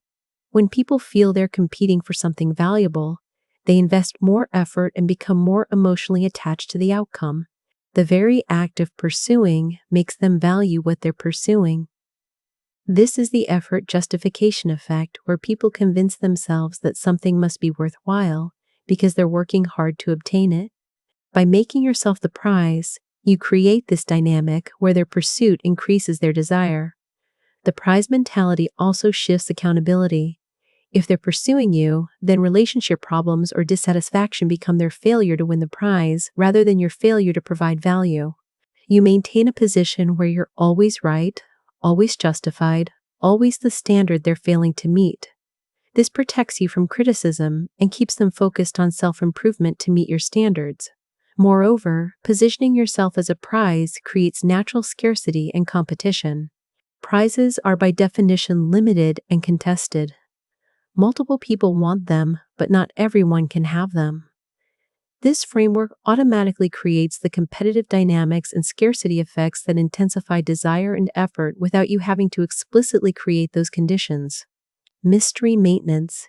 Even as the relationship develops and time passes, never allow yourself to be fully known or understood. Always maintain layers of mystery. Always have depths they haven't accessed. Always keep parts of yourself hidden. This sustained mystery prevents the relationship from becoming predictable or stale because they're still discovering you. Most relationships die from familiarity. Once everything is known, once all mysteries are solved, once the person is fully understood, the intrigue dies and boredom sets in. By actively maintaining mystery throughout the relationship, you prevent this decay. You remain interesting indefinitely because there's always more to discover, always deeper layers they haven't reached. This requires conscious effort. You must resist the natural tendency toward transparency in relationships. You must actively curate what you reveal and what remains hidden. You must cultivate new aspects of yourself and maintain privacy around certain areas even as intimacy grows. The effort is worthwhile because it sustains their fascination and prevents them from ever feeling they've completely figured you out. Mystery maintenance also maintains your power. The person who is fully known is fully vulnerable. By keeping parts of yourself mysterious, you keep parts of yourself protected and maintain control over how much they can truly claim to understand you. They're always slightly uncertain, always slightly off balance, always aware there are dimensions of you they haven't accessed. This uncertainty prevents complacency and keeps them working to deepen connection rather than taking the existing connection for granted. Doubt injection. Subtly introduce uncertainty about their own judgments, perceptions, and decisions. When they express an opinion, ask questions that make them reconsider. When they're certain about something, point out alternative perspectives they haven't considered.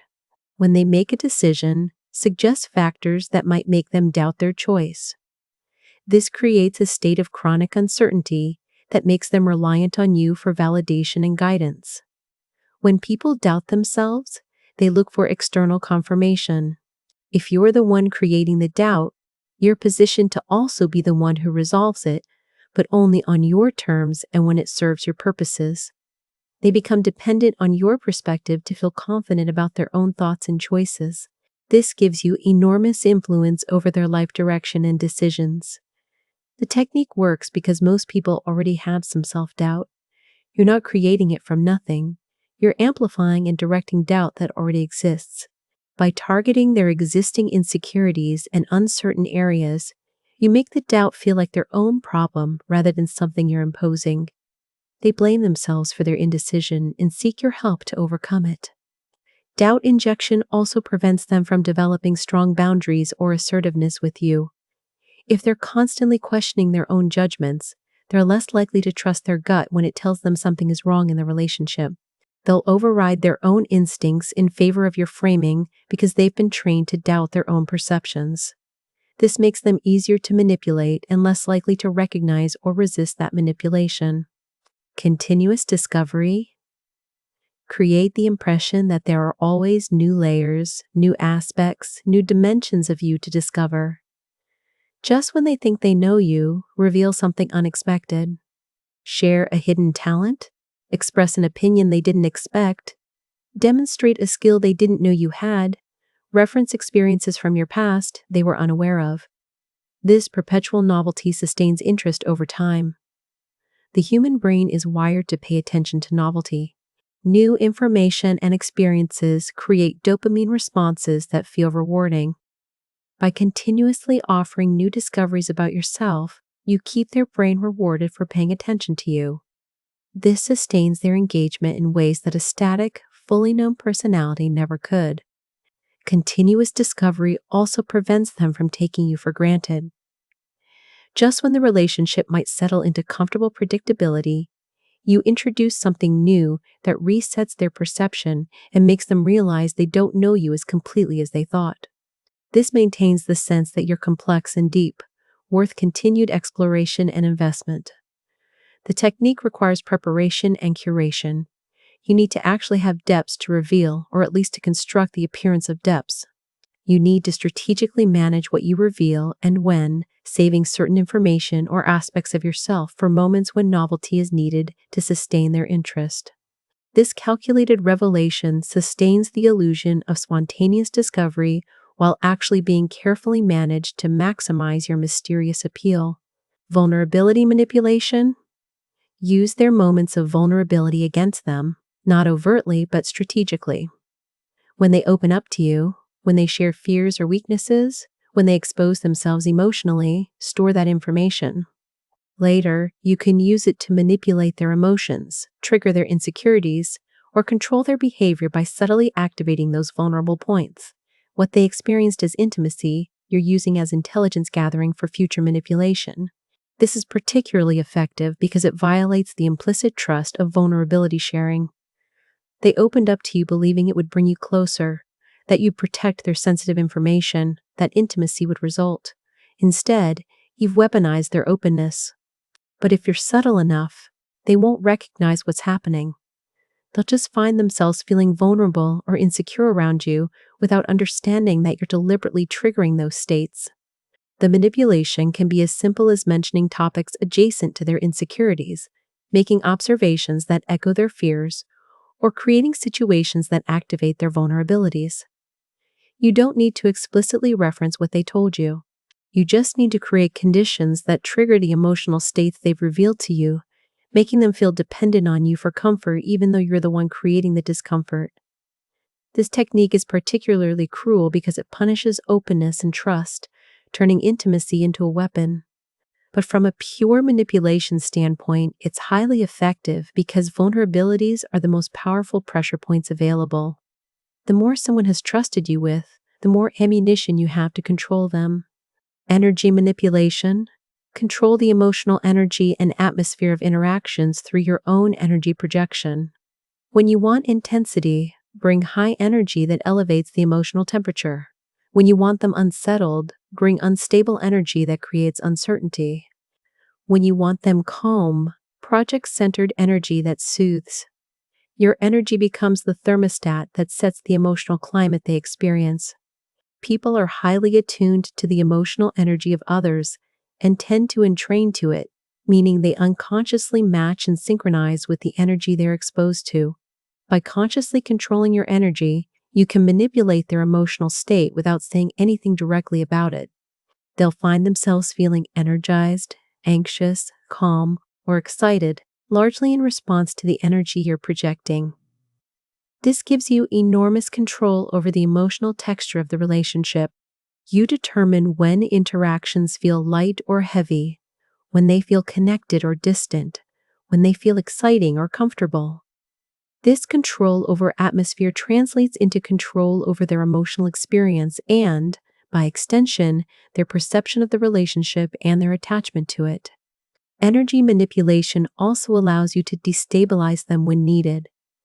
By introducing chaotic or dark energy unexpectedly, you can throw them off balance and make them desperate to return to the positive energy you sometimes provide. The contrast between your different energy states creates an addictive dynamic where they're chasing the highs of your positive energy while trying to avoid the lows of your negative energy. Verbal seduction. Use language in deliberately seductive ways, not through explicit sexual content, but through rhythm, tone, word choice, and implication. Speak in ways that create emotional and psychological arousal. Use pauses and pacing that build tension. Choose words that activate imagination and desire. Create verbal texture that makes listening to you an experience that's as much about how you say things as what you're saying. The voice and language are powerful tools of seduction that are often underutilized.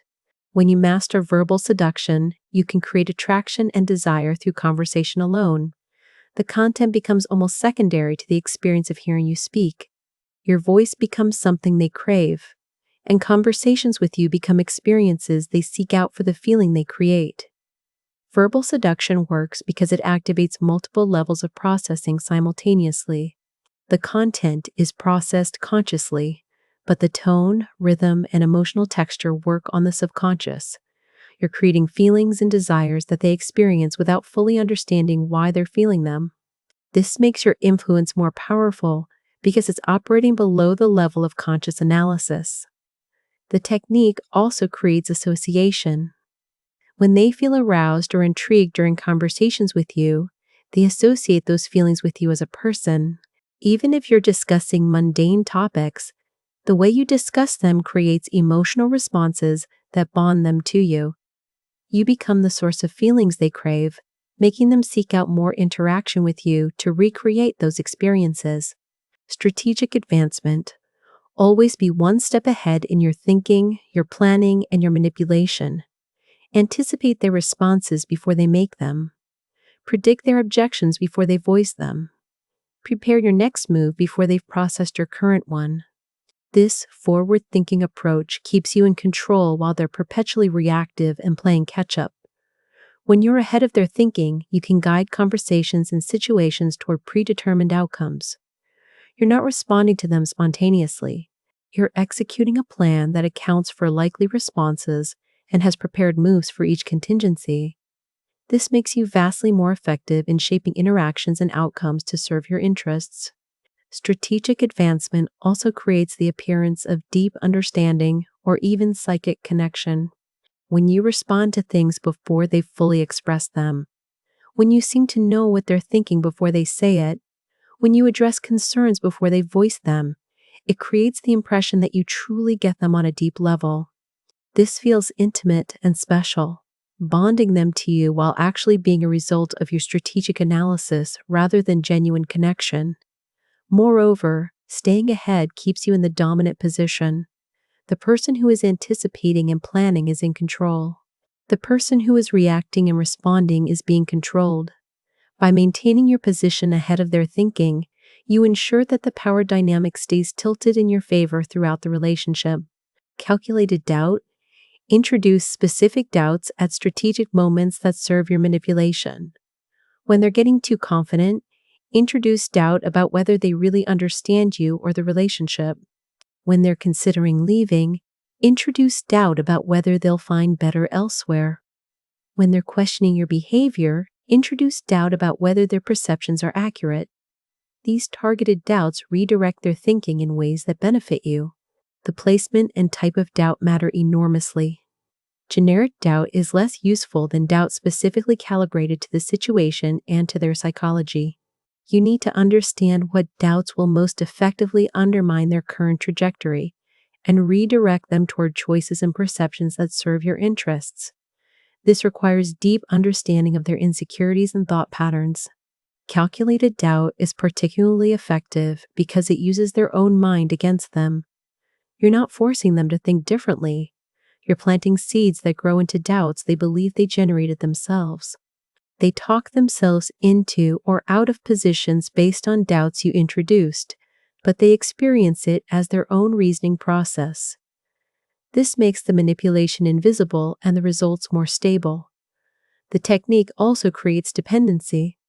If you're the one who can resolve the doubts you've created, they need you to feel certain again. You become both the source of their uncertainty and the cure for it, a position of tremendous power that keeps them bound to you psychologically, even when the relationship is harmful to them. Fantasy Gateway. Position yourself not as the fulfillment of their fantasies, but as the path to their fantasies. You're the person who could lead them to the life they imagine, the experiences they crave, the version of themselves they want to become. This future-oriented positioning is more powerful than present-based attraction because it's impossible to disprove and always maintains forward momentum. As long as the fantasy remains in the future, you can't fail to deliver it. You're always on the journey toward it, always moving in that direction, always one step closer. This keeps them invested in the relationship as a means to an eventual end, even if that end never actually arrives. Their commitment is to the future you're promising rather than the present you're delivering. The Fantasy Gateway technique works because humans are oriented toward future rewards and goals. We'll tolerate significant present discomfort in pursuit of future payoffs. By positioning yourself as essential to their future happiness or achievement, you make them willing to endure present relationship problems or dissatisfaction. They're not staying for what is, they're staying for what could be. Moreover, this technique makes their fantasies dependent on you.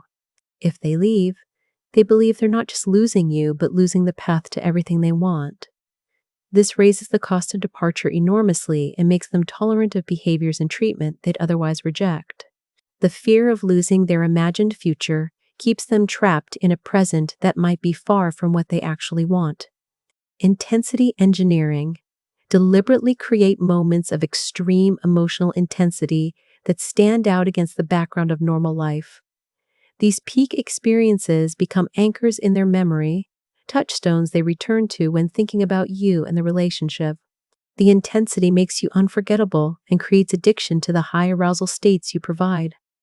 Peak experiences don't have to be positive to be effective. Intense conflict can be as bonding as intense connection. Dramatic emotional swings can be as memorable as consistent happiness. The key is the intensity itself, the feeling of being fully alive, fully engaged, fully present in a moment of heightened experience.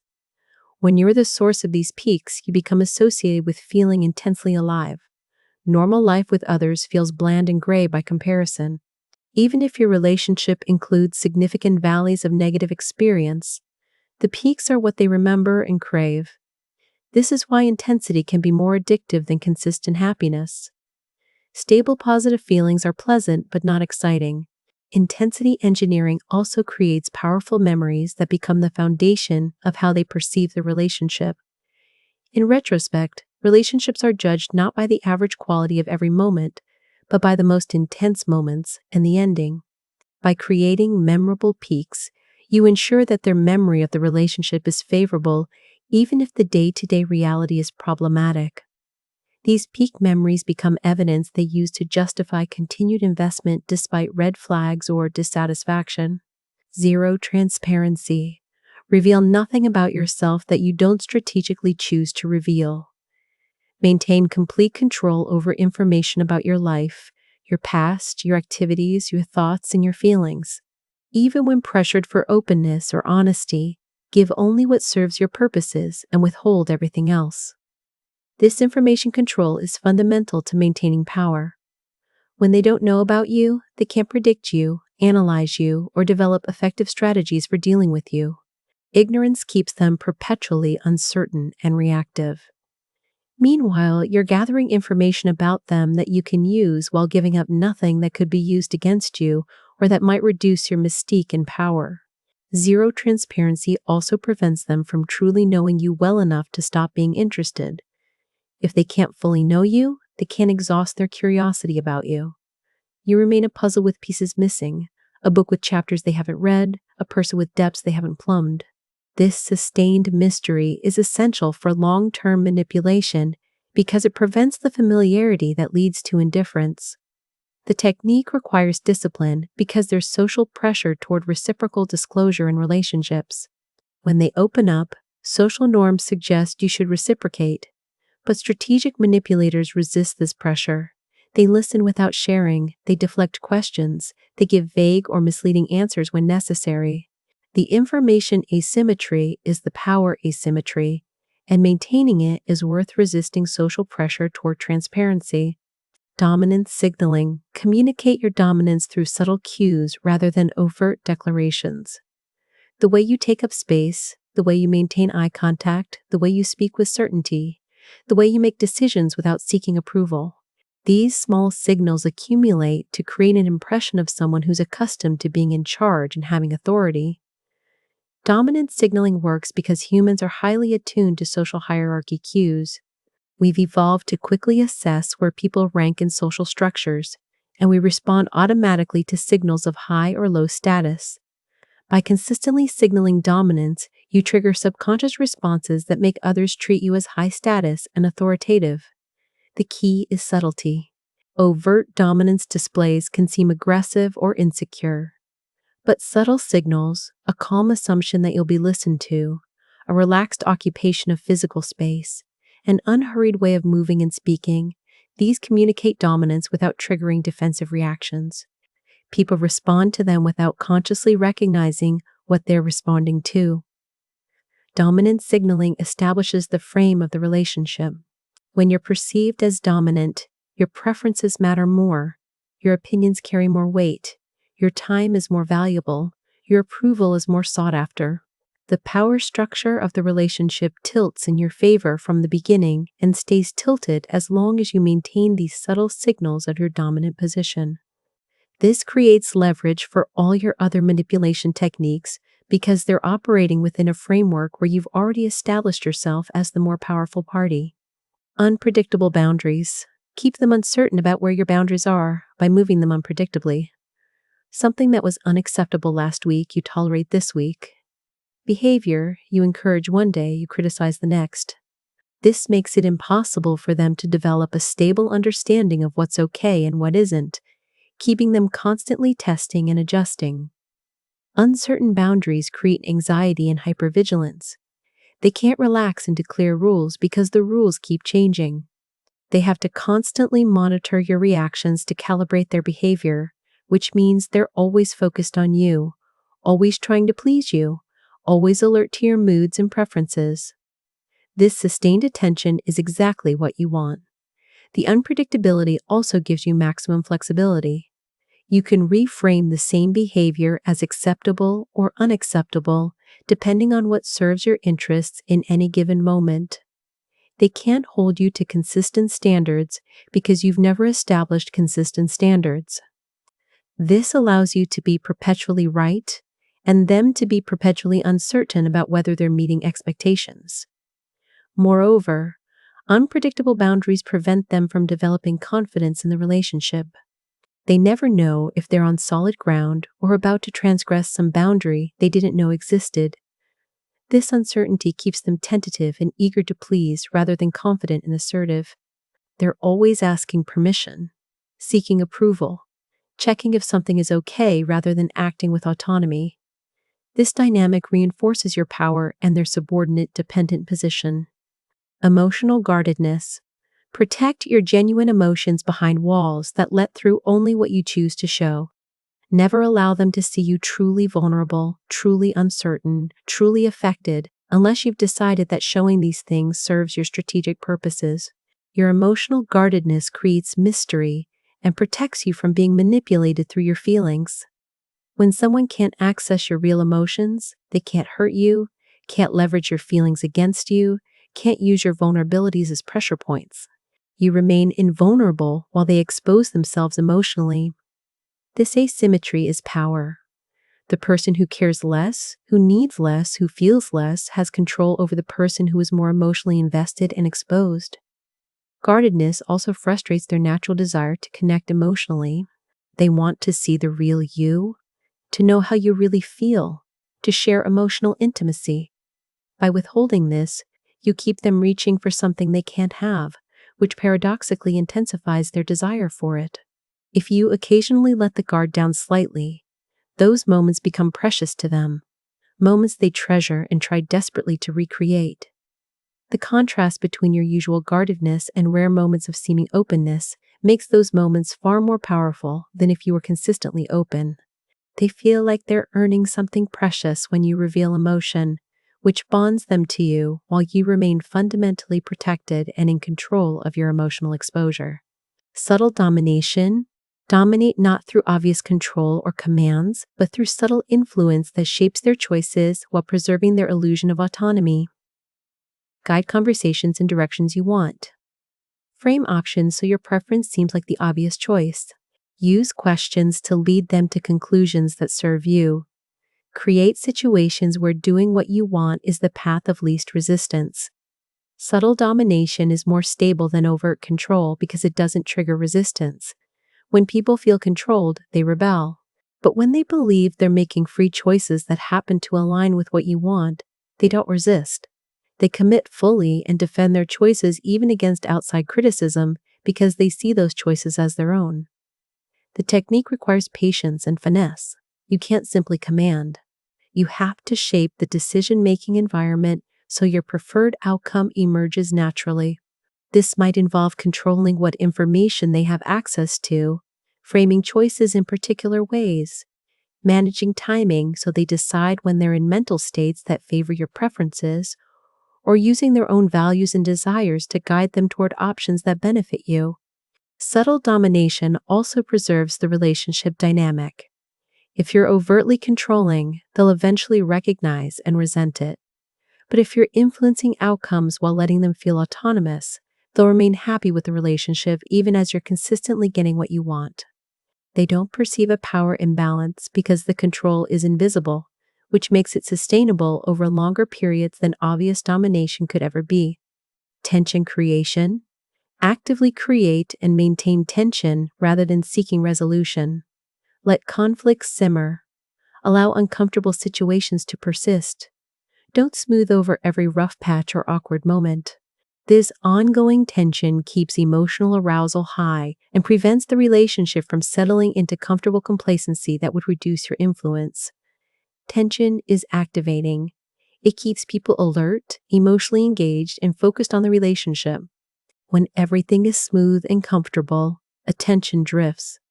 But when there's tension, they can't stop thinking about it, can't stop trying to resolve it, can't relax into taking the relationship for granted. This sustained focus gives you opportunity to shape their thoughts and behavior. The technique also creates a cycle of tension and release that becomes addictive. When you occasionally release the tension, the relief is intense and rewarding.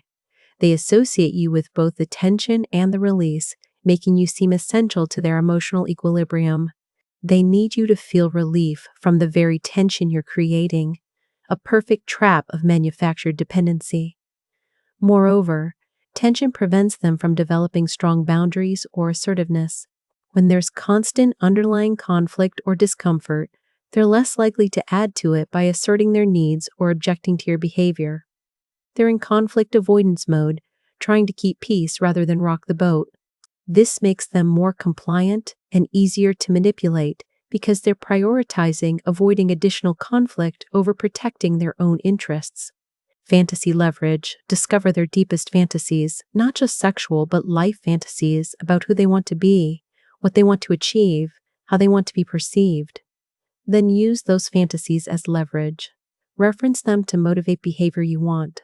Threaten them implicitly to discourage behavior you don't want. Position yourself as essential to making those fantasies real. When you control access to someone's dreams, you control them. People will sacrifice enormous amounts of present comfort and well-being in pursuit of future fantasy fulfillment. By making your relationship or your approval seem necessary for their fantasies to materialize, you make them willing to tolerate almost anything in the present.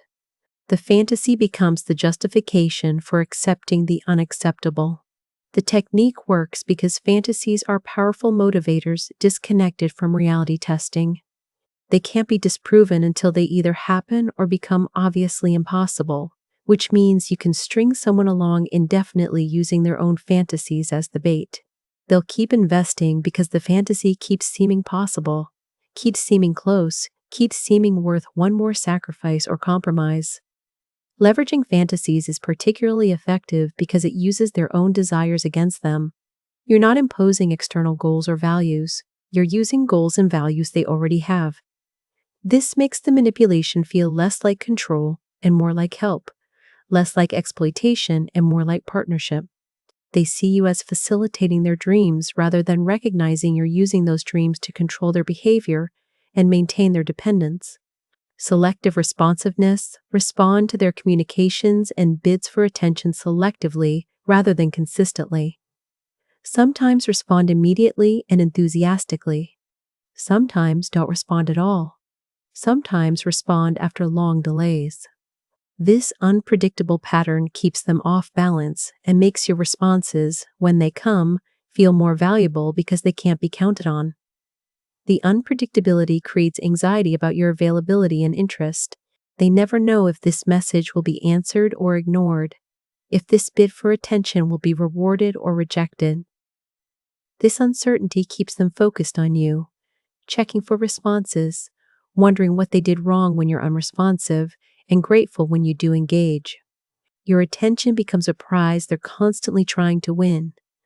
Selective responsiveness also trains them to work harder for your attention. If consistency doesn't guarantee response, they'll try different approaches, more messages, better content, more effort. They'll analyze what gets responses and what doesn't, adjusting their behavior to increase the odds. This analytical effort keeps you at the center of their thoughts and gradually shapes their behavior in directions you prefer. The technique gives you power through withholding, the ability to ignore, to not respond, to seem unaffected by their attempts to engage is a demonstration of power. It shows you don't need them as much as they need you. This imbalance is crucial to maintaining control because the person who needs less has leverage over the person who needs more. Contradiction Embodiment. Be walking contradictions that can't be easily categorized or understood. Combine traits that don't typically go together. Be intellectual but also spontaneous. Be confident but also self-deprecating. Be intense but also laid back. These contradictions make you complex and prevent them from putting you in a box or predicting you accurately.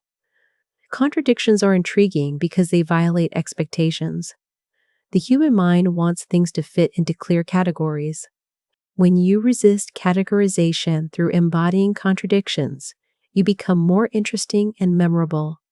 You don't fit their existing schemas, which forces them to pay more attention and think harder about who you are. The contradictions also provide versatility.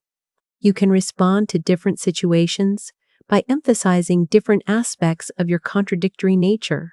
You're not locked into one persona or approach.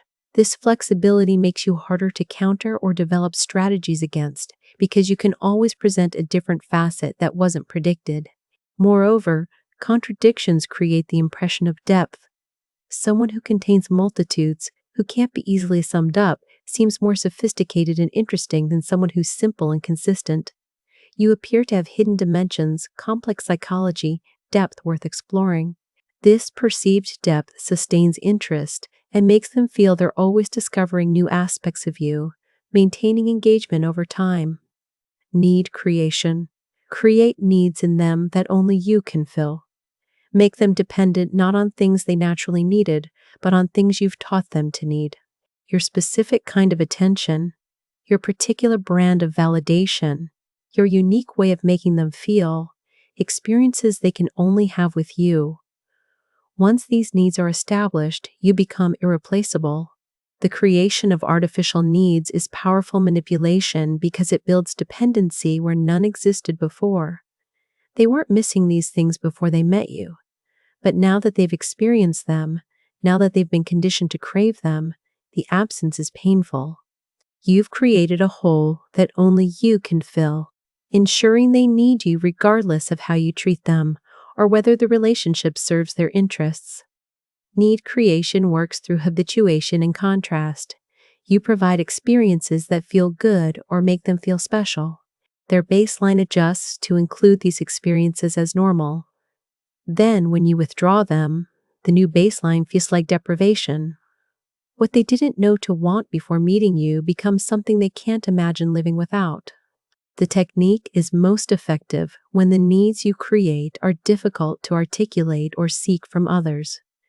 If you make them crave generic things like affection or respect, they could potentially get those elsewhere. But if you make them crave very specific experiences or feelings that are uniquely associated with you, with your personality, with the particular dynamic you've created, then you've ensured they can't replace you. You're not just one option among many. You're the only source of something they've come to believe they need. Emotional ambiguity. Never let them be certain about how you feel about them. Sometimes warm, sometimes cold, sometimes interested, sometimes indifferent, sometimes affectionate, sometimes distant.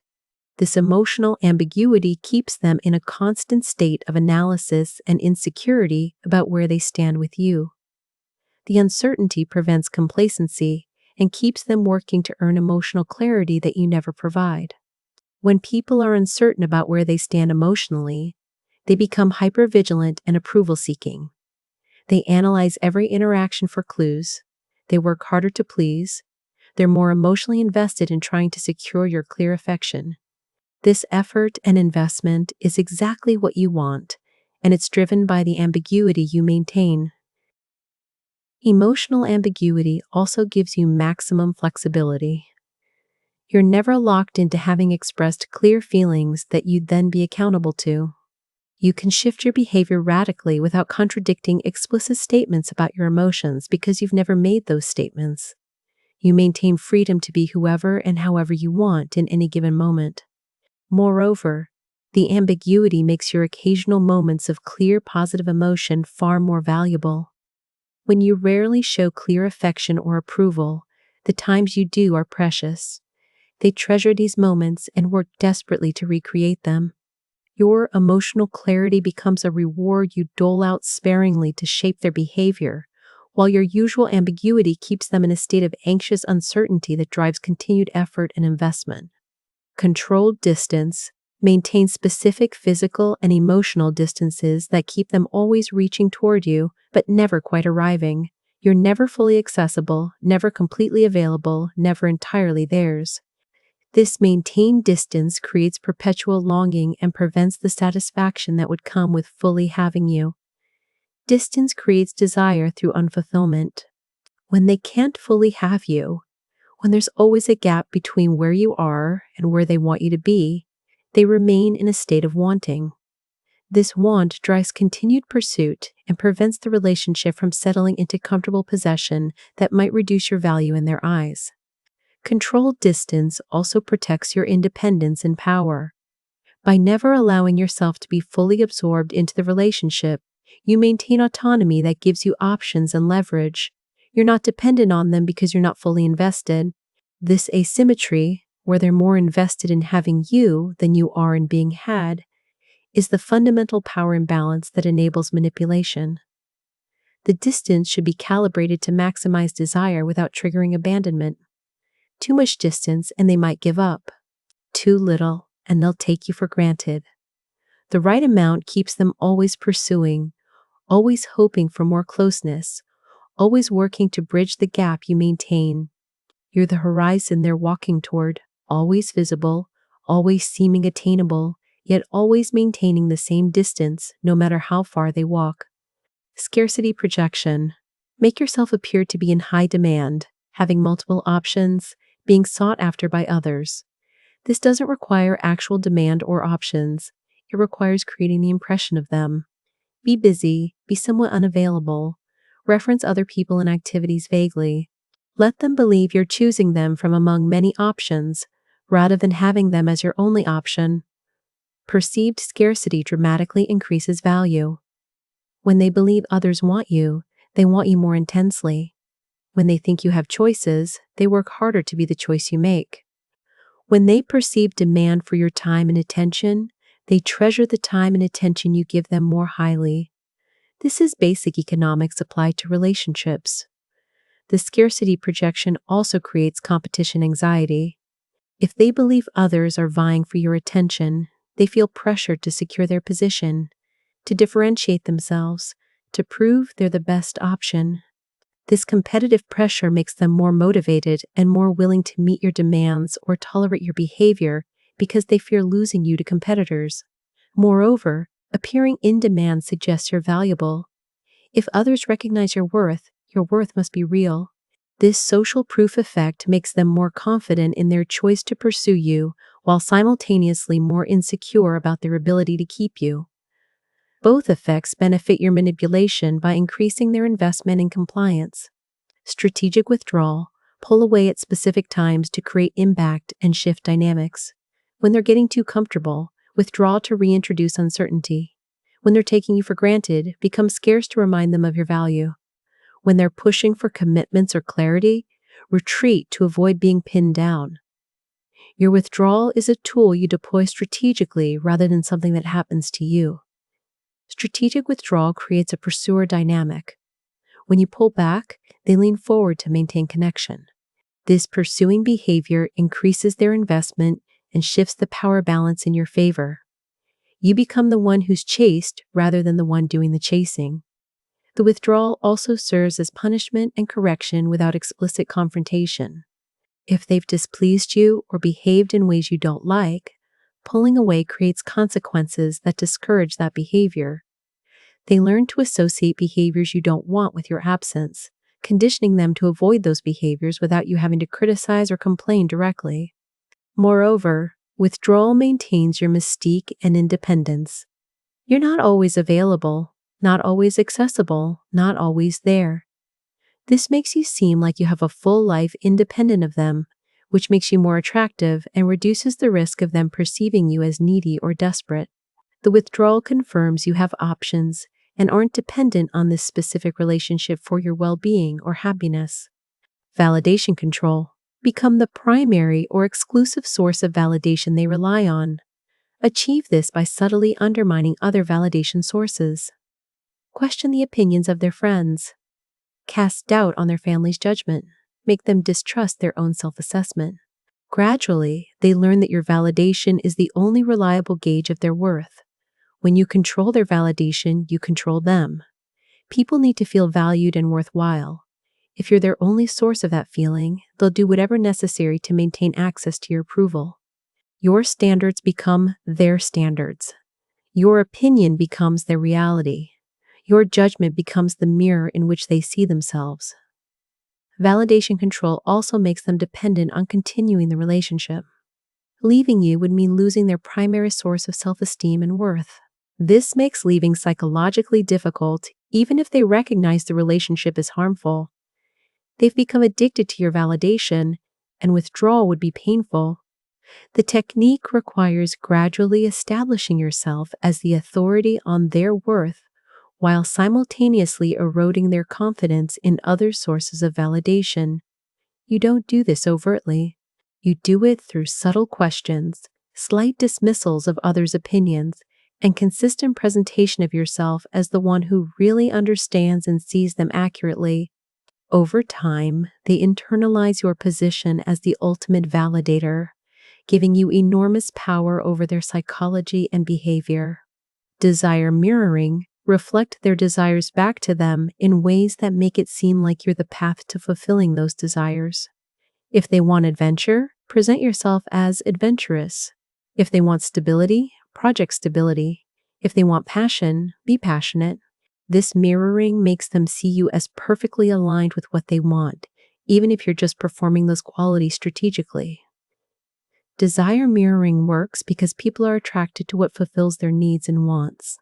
By appearing to embody what they're seeking, you make yourself seem like the answer to what they're looking for.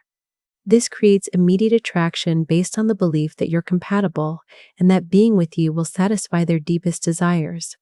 The mirroring should be calibrated to what you learn about them. Through careful listening and observation, you discover what they value and want. Then you present yourself as having or being those things.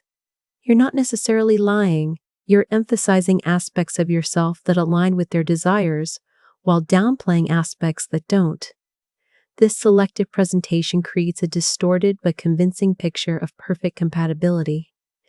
Desire mirroring also makes them project onto you. They want to believe you're what they're looking for, so they'll interpret your behavior generously, overlook inconsistencies, and fill in gaps with their own wishful thinking. You become a screen onto which they project their ideal partner, and as long as you don't directly contradict that projection, they'll maintain it even in the face of evidence that you're not actually who they think you are. Exclusivity illusion. Make them feel like they're getting access to a version of you that others don't see. Share things with them that seem private or special. Let them believe they've earned a position of unique intimacy. This feeling of exclusivity bonds them to you and makes the relationship feel precious and worth protecting. The exclusivity illusion works on the human desire to feel special and chosen. When they believe they have access that others don't, when they think they've been selected for unique treatment, it validates their worth and creates gratitude toward you for recognizing their specialness. This emotional dynamic makes them more invested in maintaining their exclusive position. The illusion doesn't have to be real. You might be sharing the same exclusive information with multiple people or performing the same special version of yourself for different audiences. What matters is that each person believes their access is unique. They don't compare notes, so each maintains the illusion of exclusivity, even if the reality is that you're running the same game with multiple people. Exclusivity also creates incentive for loyalty and secrecy. If they believe their position is special, they won't want to jeopardize it by talking to others about the relationship in ways that might threaten their exclusive status. They become complicit in maintaining the very illusion that's being used to control them, protecting your manipulation from outside scrutiny that might reveal it. Complexity presentation. Present yourself as complex, layered, and difficult to understand. Reference ideas, experiences, and perspectives that suggest depth. Demonstrate knowledge in multiple areas. Express opinions that are nuanced rather than simple. This complexity makes you seem more interesting and valuable than simple, easily understood people. Complexity is attractive because it promises continued discovery and engagement. A complex person won't become boring quickly. There's always more to learn, more to understand, more to explore. By presenting yourself as complex, you create the expectation that a relationship with you will be perpetually interesting, which is attractive to people who fear boredom or who value intellectual stimulation. The complexity presentation also intimidates in useful ways. If you seem very complex and sophisticated, others may feel they need to rise to your level, to become more interesting or knowledgeable themselves to be worthy of you. This aspiration makes them work harder and positions you as the standard they're trying to meet. Moreover, complexity provides camouflage for manipulation. When your motivations and personality are presented as complex and layered, it's easier to explain away inconsistencies or concerning behaviors as aspects of your complexity that they simply don't understand yet. They'll give you benefit of the doubt and work to understand rather than simply concluding you're manipulative or problematic. Ambiguous interest. Never make your level of interest in them completely clear. Sometimes you seem very interested. Sometimes you seem barely interested at all. Sometimes you're attentive and engaged. Sometimes you're distant and distracted.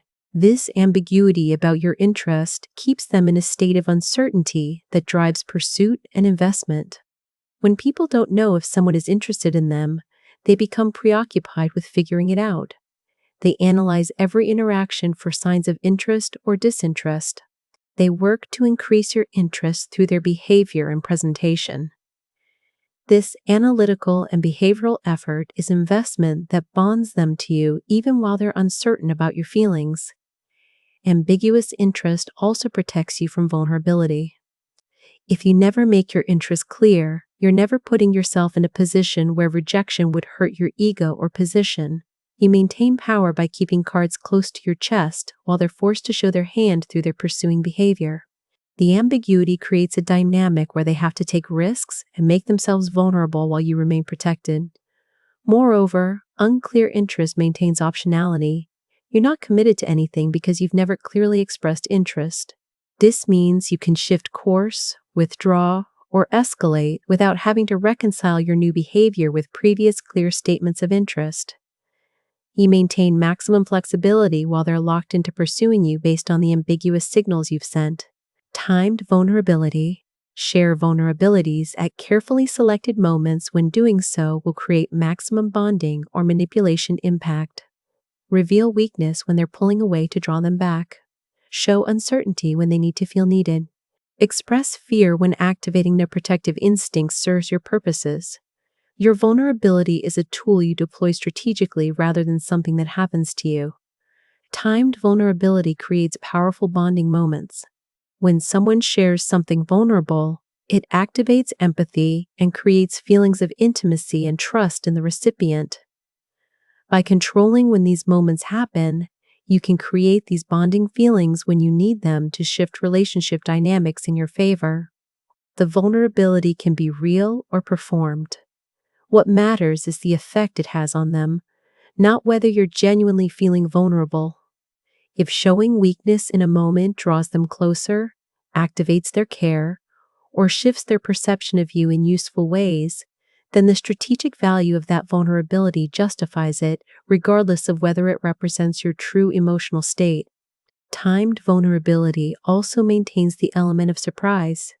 If you're usually guarded and strong, occasional moments of vulnerability have outsized impact because they contrast with your normal presentation. These moments feel more authentic and significant than if you were regularly vulnerable, making them more effective as manipulation tools when you choose to deploy them. Standard shifting. Change the standards and expectations you hold them to unpredictably.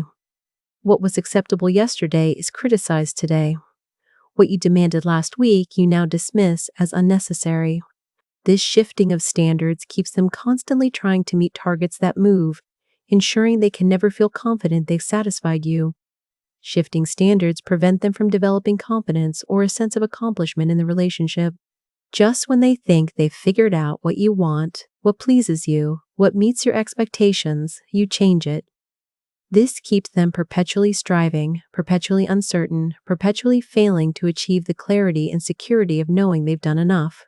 The technique also gives you perpetual justification for dissatisfaction. No matter what they do, you can always claim it's not what you currently want or need. This keeps you in a position of righteous complaint while making any dissatisfaction they express seem invalid, since they're the ones not meeting standards. Shifting standards also fragment their sense of self. If they're constantly adapting to meet different expectations, they lose coherence about who they are and what their own standards and values might be. They become chameleons trying to match whatever version of themselves you're currently demanding, which erodes their autonomy and strengthens your control over their identity and behavior. False intimacy create experiences and interactions that feel deeply intimate and connecting, but that don't actually involve you revealing anything genuinely vulnerable or important. The intimacy is performed rather than real. You're creating the feeling of deep connection without the reality of it. This gives them the emotional satisfaction of intimacy while protecting you from the risks of genuine vulnerability. False intimacy works because people judge relationships by how they feel, rather than by objective measures of what's actually being shared. If an interaction feels intimate, they'll believe it was intimate even if careful analysis would reveal you shared nothing particularly significant. The feeling is what bonds them, not the actual content. The technique requires skill in creating intimate atmospheres and asking questions that make them open up while you remain relatively closed. You might share something that sounds personal, but is actually carefully chosen to reveal nothing that could be used against you or that diminishes your mystique and control. The performance of intimacy without the reality gives you the benefits of bonding without the costs of vulnerability. False intimacy also creates debt. When they feel you've been intimate with them, they feel grateful and obligated. They'll reciprocate with genuine vulnerability and openness, giving you information and leverage you can use while they've received only the performance of intimacy in return. This asymmetry, where they're genuinely vulnerable while you're only performing vulnerability, is a significant power advantage. Pattern disruption. Regularly disrupt any patterns or routines that develop in the relationship. Just when they've adapted to one dynamic, change it. Just when they know what to expect, surprise them.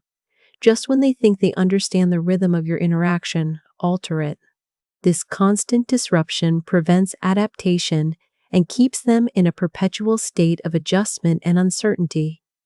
Pattern disruption prevents them from feeling secure or taking anything for granted. Security comes from predictability and pattern recognition.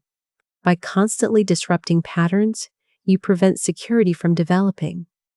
They can never relax into knowing what to expect, which keeps them alert, engaged, and working harder to maintain connection in the face of constant change. The technique also maintains novelty. One of the biggest threats to long-term manipulation is that the target adapts to your patterns and either becomes bored or develops effective counter-strategies.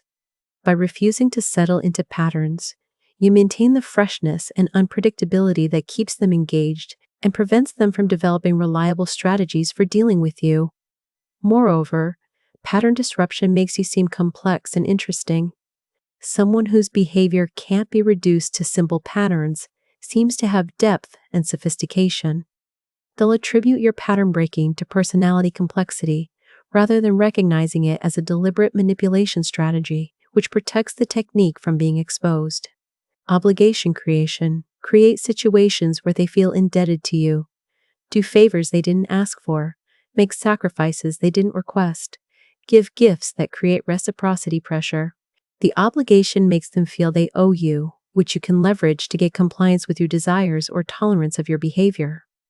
Obligation works through the reciprocity principle, a deep social norm that says, when someone does something for us, we should do something for them in return.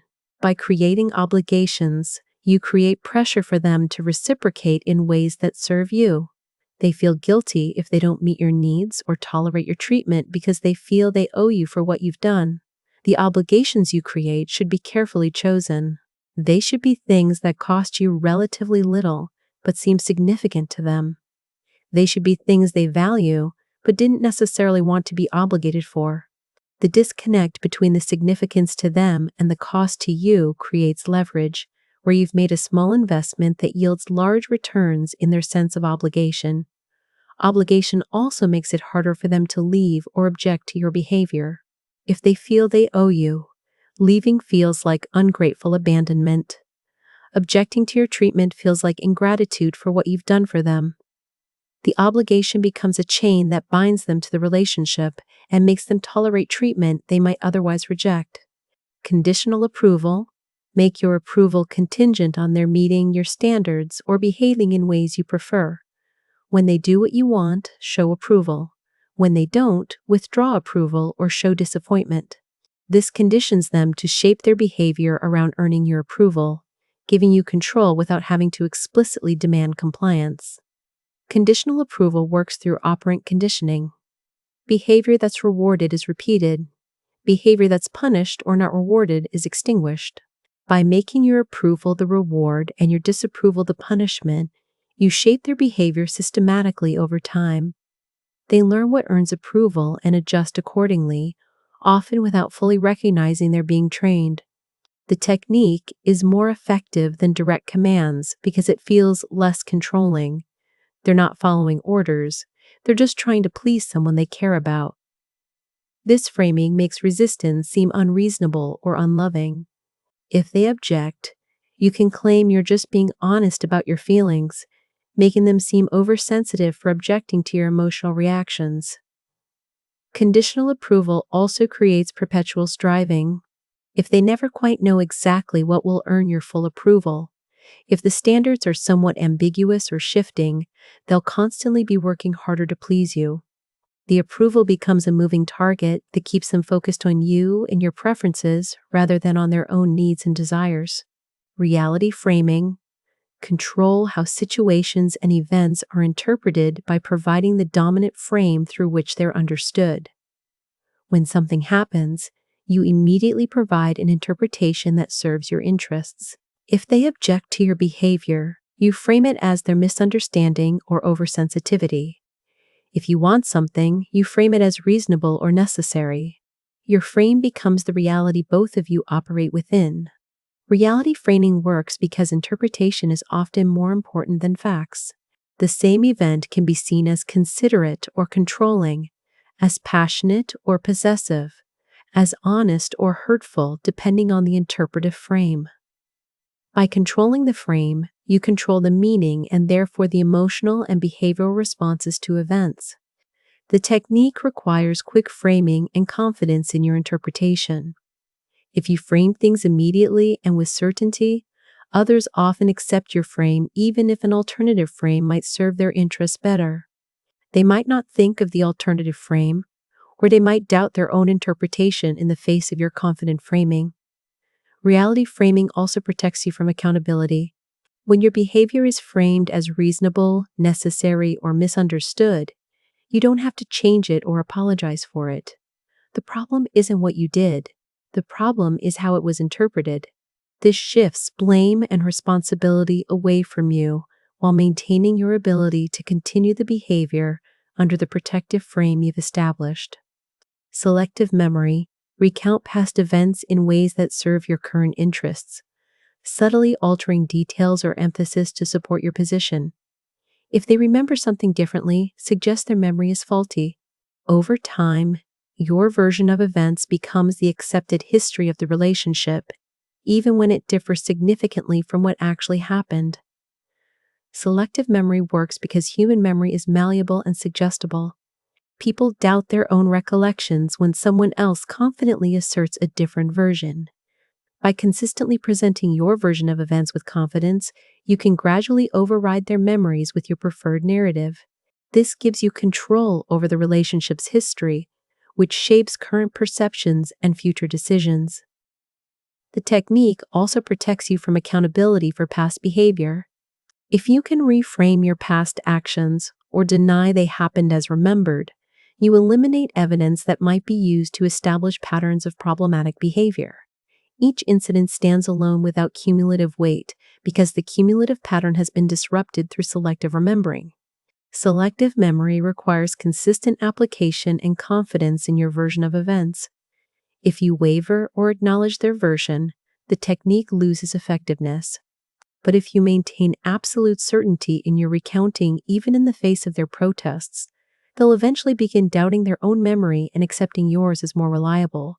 Emotional hijacking. Take control of their emotional state through your behavior and energy. When you want them agitated, behave in ways that agitate. When you want them calm, project calm. When you want them insecure, introduce insecurity. Their emotional state becomes something you manipulate rather than something they control themselves. Emotional hijacking works because emotions are contagious and people are highly responsive to emotional cues from significant others. By consciously controlling your emotional presentation, you can induce corresponding or complementary emotional states in them. This gives you power over their internal experience, not just their behavior. The technique allows you to destabilize them when it serves you and stabilize them when that serves you. You can create chaos to keep them off balance or create calm to make them feel dependent on you for emotional regulation. This makes you essential to their emotional well-being while keeping them perpetually reactive to your emotional state rather than maintaining their own center. Emotional hijacking also disguises your manipulation. If they're emotionally reactive to your moods, that seems like natural emotional resonance in a relationship rather than deliberate manipulation. They don't recognize that you're consciously using your emotional presentation to control their emotional state, which protects the technique from being exposed and resisted. Future baiting.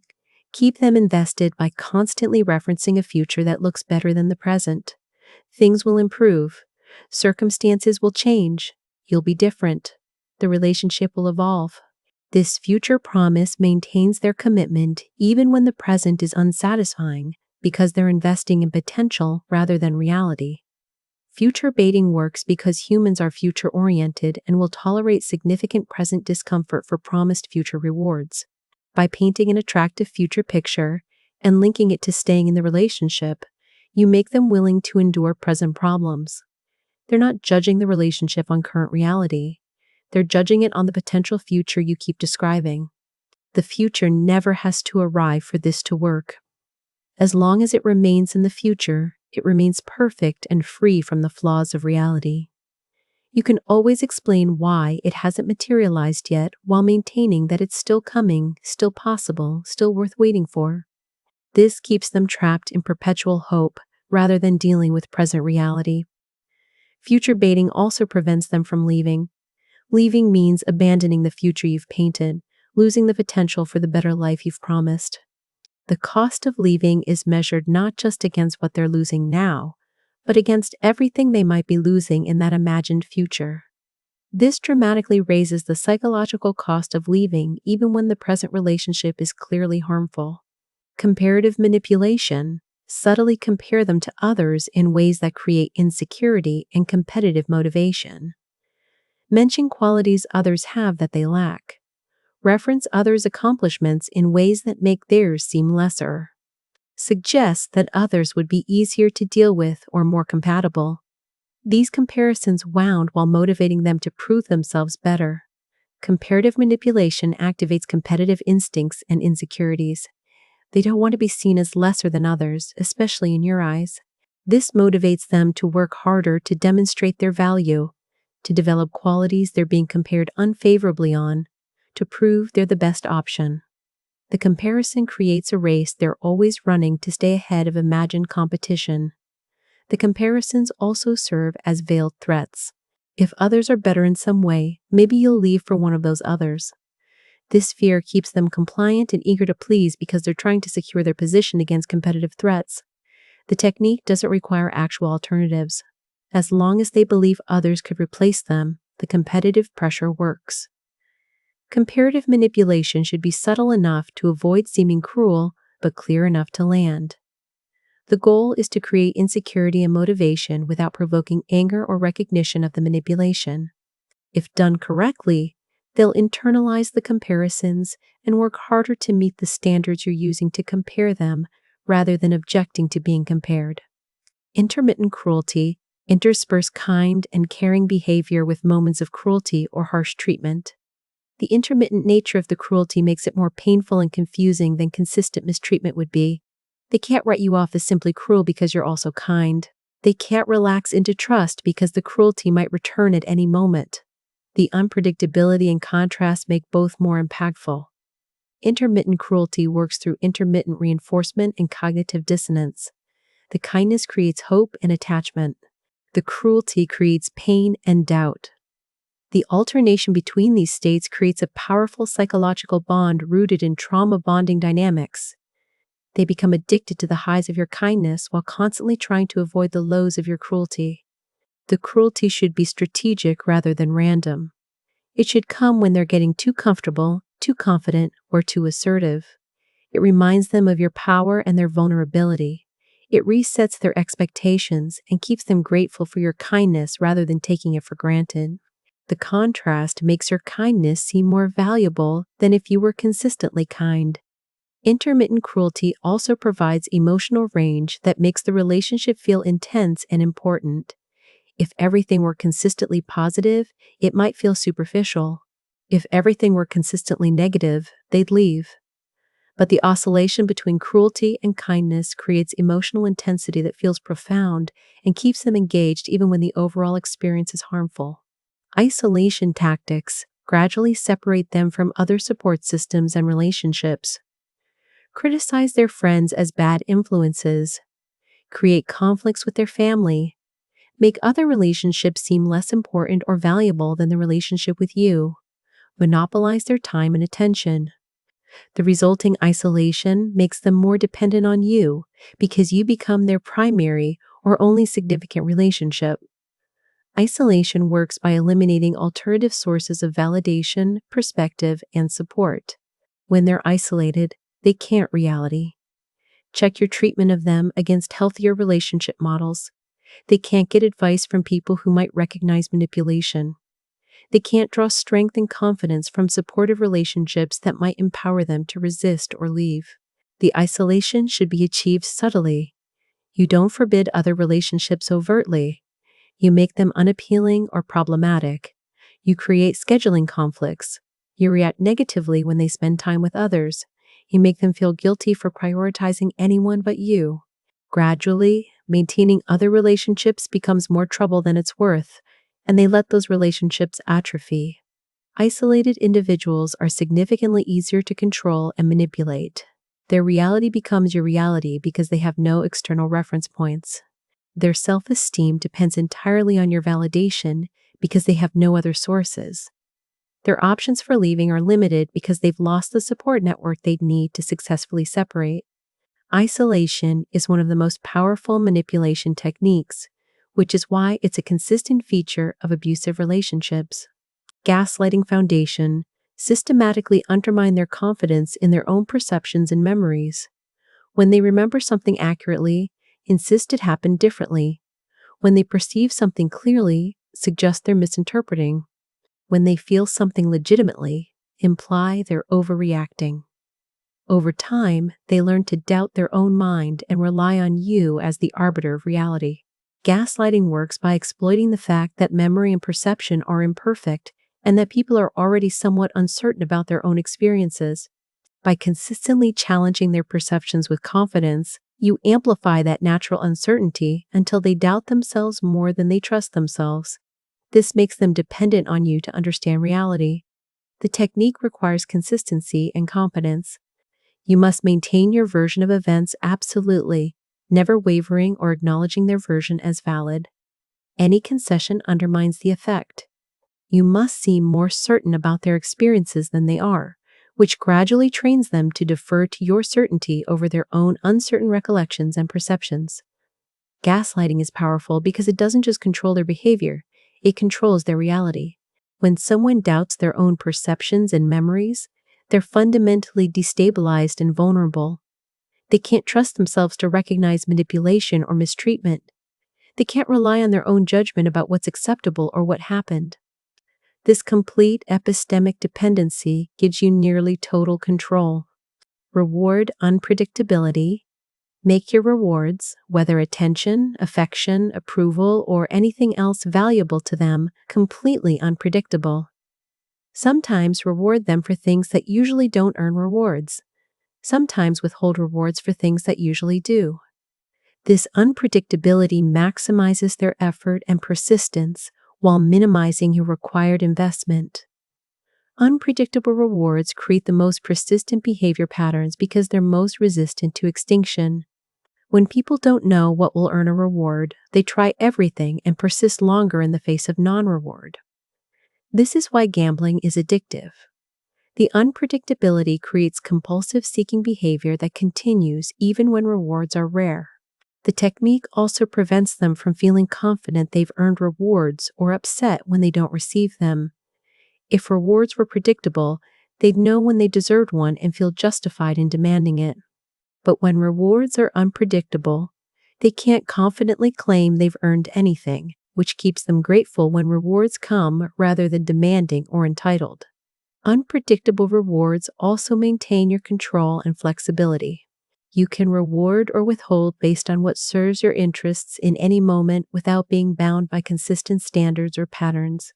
You maintain maximum freedom to respond to situations as you choose while they're locked into persistent effort, hoping their current behavior might be what finally earns the reward. Emotional blackmail. Make them responsible for your emotional state. If they don't do what you want, you'll be hurt, disappointed, or upset. If they do things you disapprove of, they're making you feel bad. This makes your emotions their responsibility and their behavior your territory to control through emotional consequences. Emotional blackmail works by activating guilt and responsibility. People don't want to hurt others they care about. By framing their autonomous choices as causing you pain, you make them feel guilty for acting independently of your preferences. This guilt becomes a powerful motivator to comply with your wishes to avoid causing you emotional distress. The technique reframes relationship dynamics. Instead of their behavior being their choice that you can respond to, it becomes their choice that causes your emotional states. This subtle shift makes them feel responsible for managing your emotions through their behavior, which is the definition of emotional blackmail. They're not free to act based on their own needs and preferences. They must act based on preventing negative emotional consequences for you. Emotional blackmail also prevents them from setting boundaries or objecting to your behavior. If they try to assert needs or object to treatment, you can respond with hurt or disappointment that makes them feel guilty for having done so. This trains them that attempting to protect themselves results in emotional consequences that feel worse than simply tolerating whatever they were trying to object to. Perpetual inadequacy. Ensure they never feel they're quite enough for you. No matter what they do, how they improve, or what they achieve, there's always something more, something better, something they're not quite accomplishing. This perpetual inadequacy keeps them striving endlessly for your approval and prevents them from ever feeling secure or successful in the relationship. Perpetual inadequacy works by moving goalposts and maintaining impossible standards. Just when they think they've met your expectations, you introduce new ones or redefine success. They can never rest in achievement because achievement is redefined away from what they've accomplished toward what they haven't yet done. This creates a hamster wheel where they run constantly without ever arriving. The technique keeps them focused on their shortcomings rather than your behavior. If they're always falling short, they're always trying to improve themselves to meet your standards, rather than questioning whether your standards are reasonable or whether you're treating them fairly. Their inadequacy becomes the problem rather than your impossible expectations. Perpetual inadequacy also justifies your behavior and treatment of them. If they're not quite good enough, then your dissatisfaction, your criticism, your distance, your cruelty are all warranted by their failure to measure up. You remain blameless while they bear all responsibility for relationship problems because they're the ones who are inadequate. This protects you from accountability while maintaining pressure on them to constantly try harder to please you.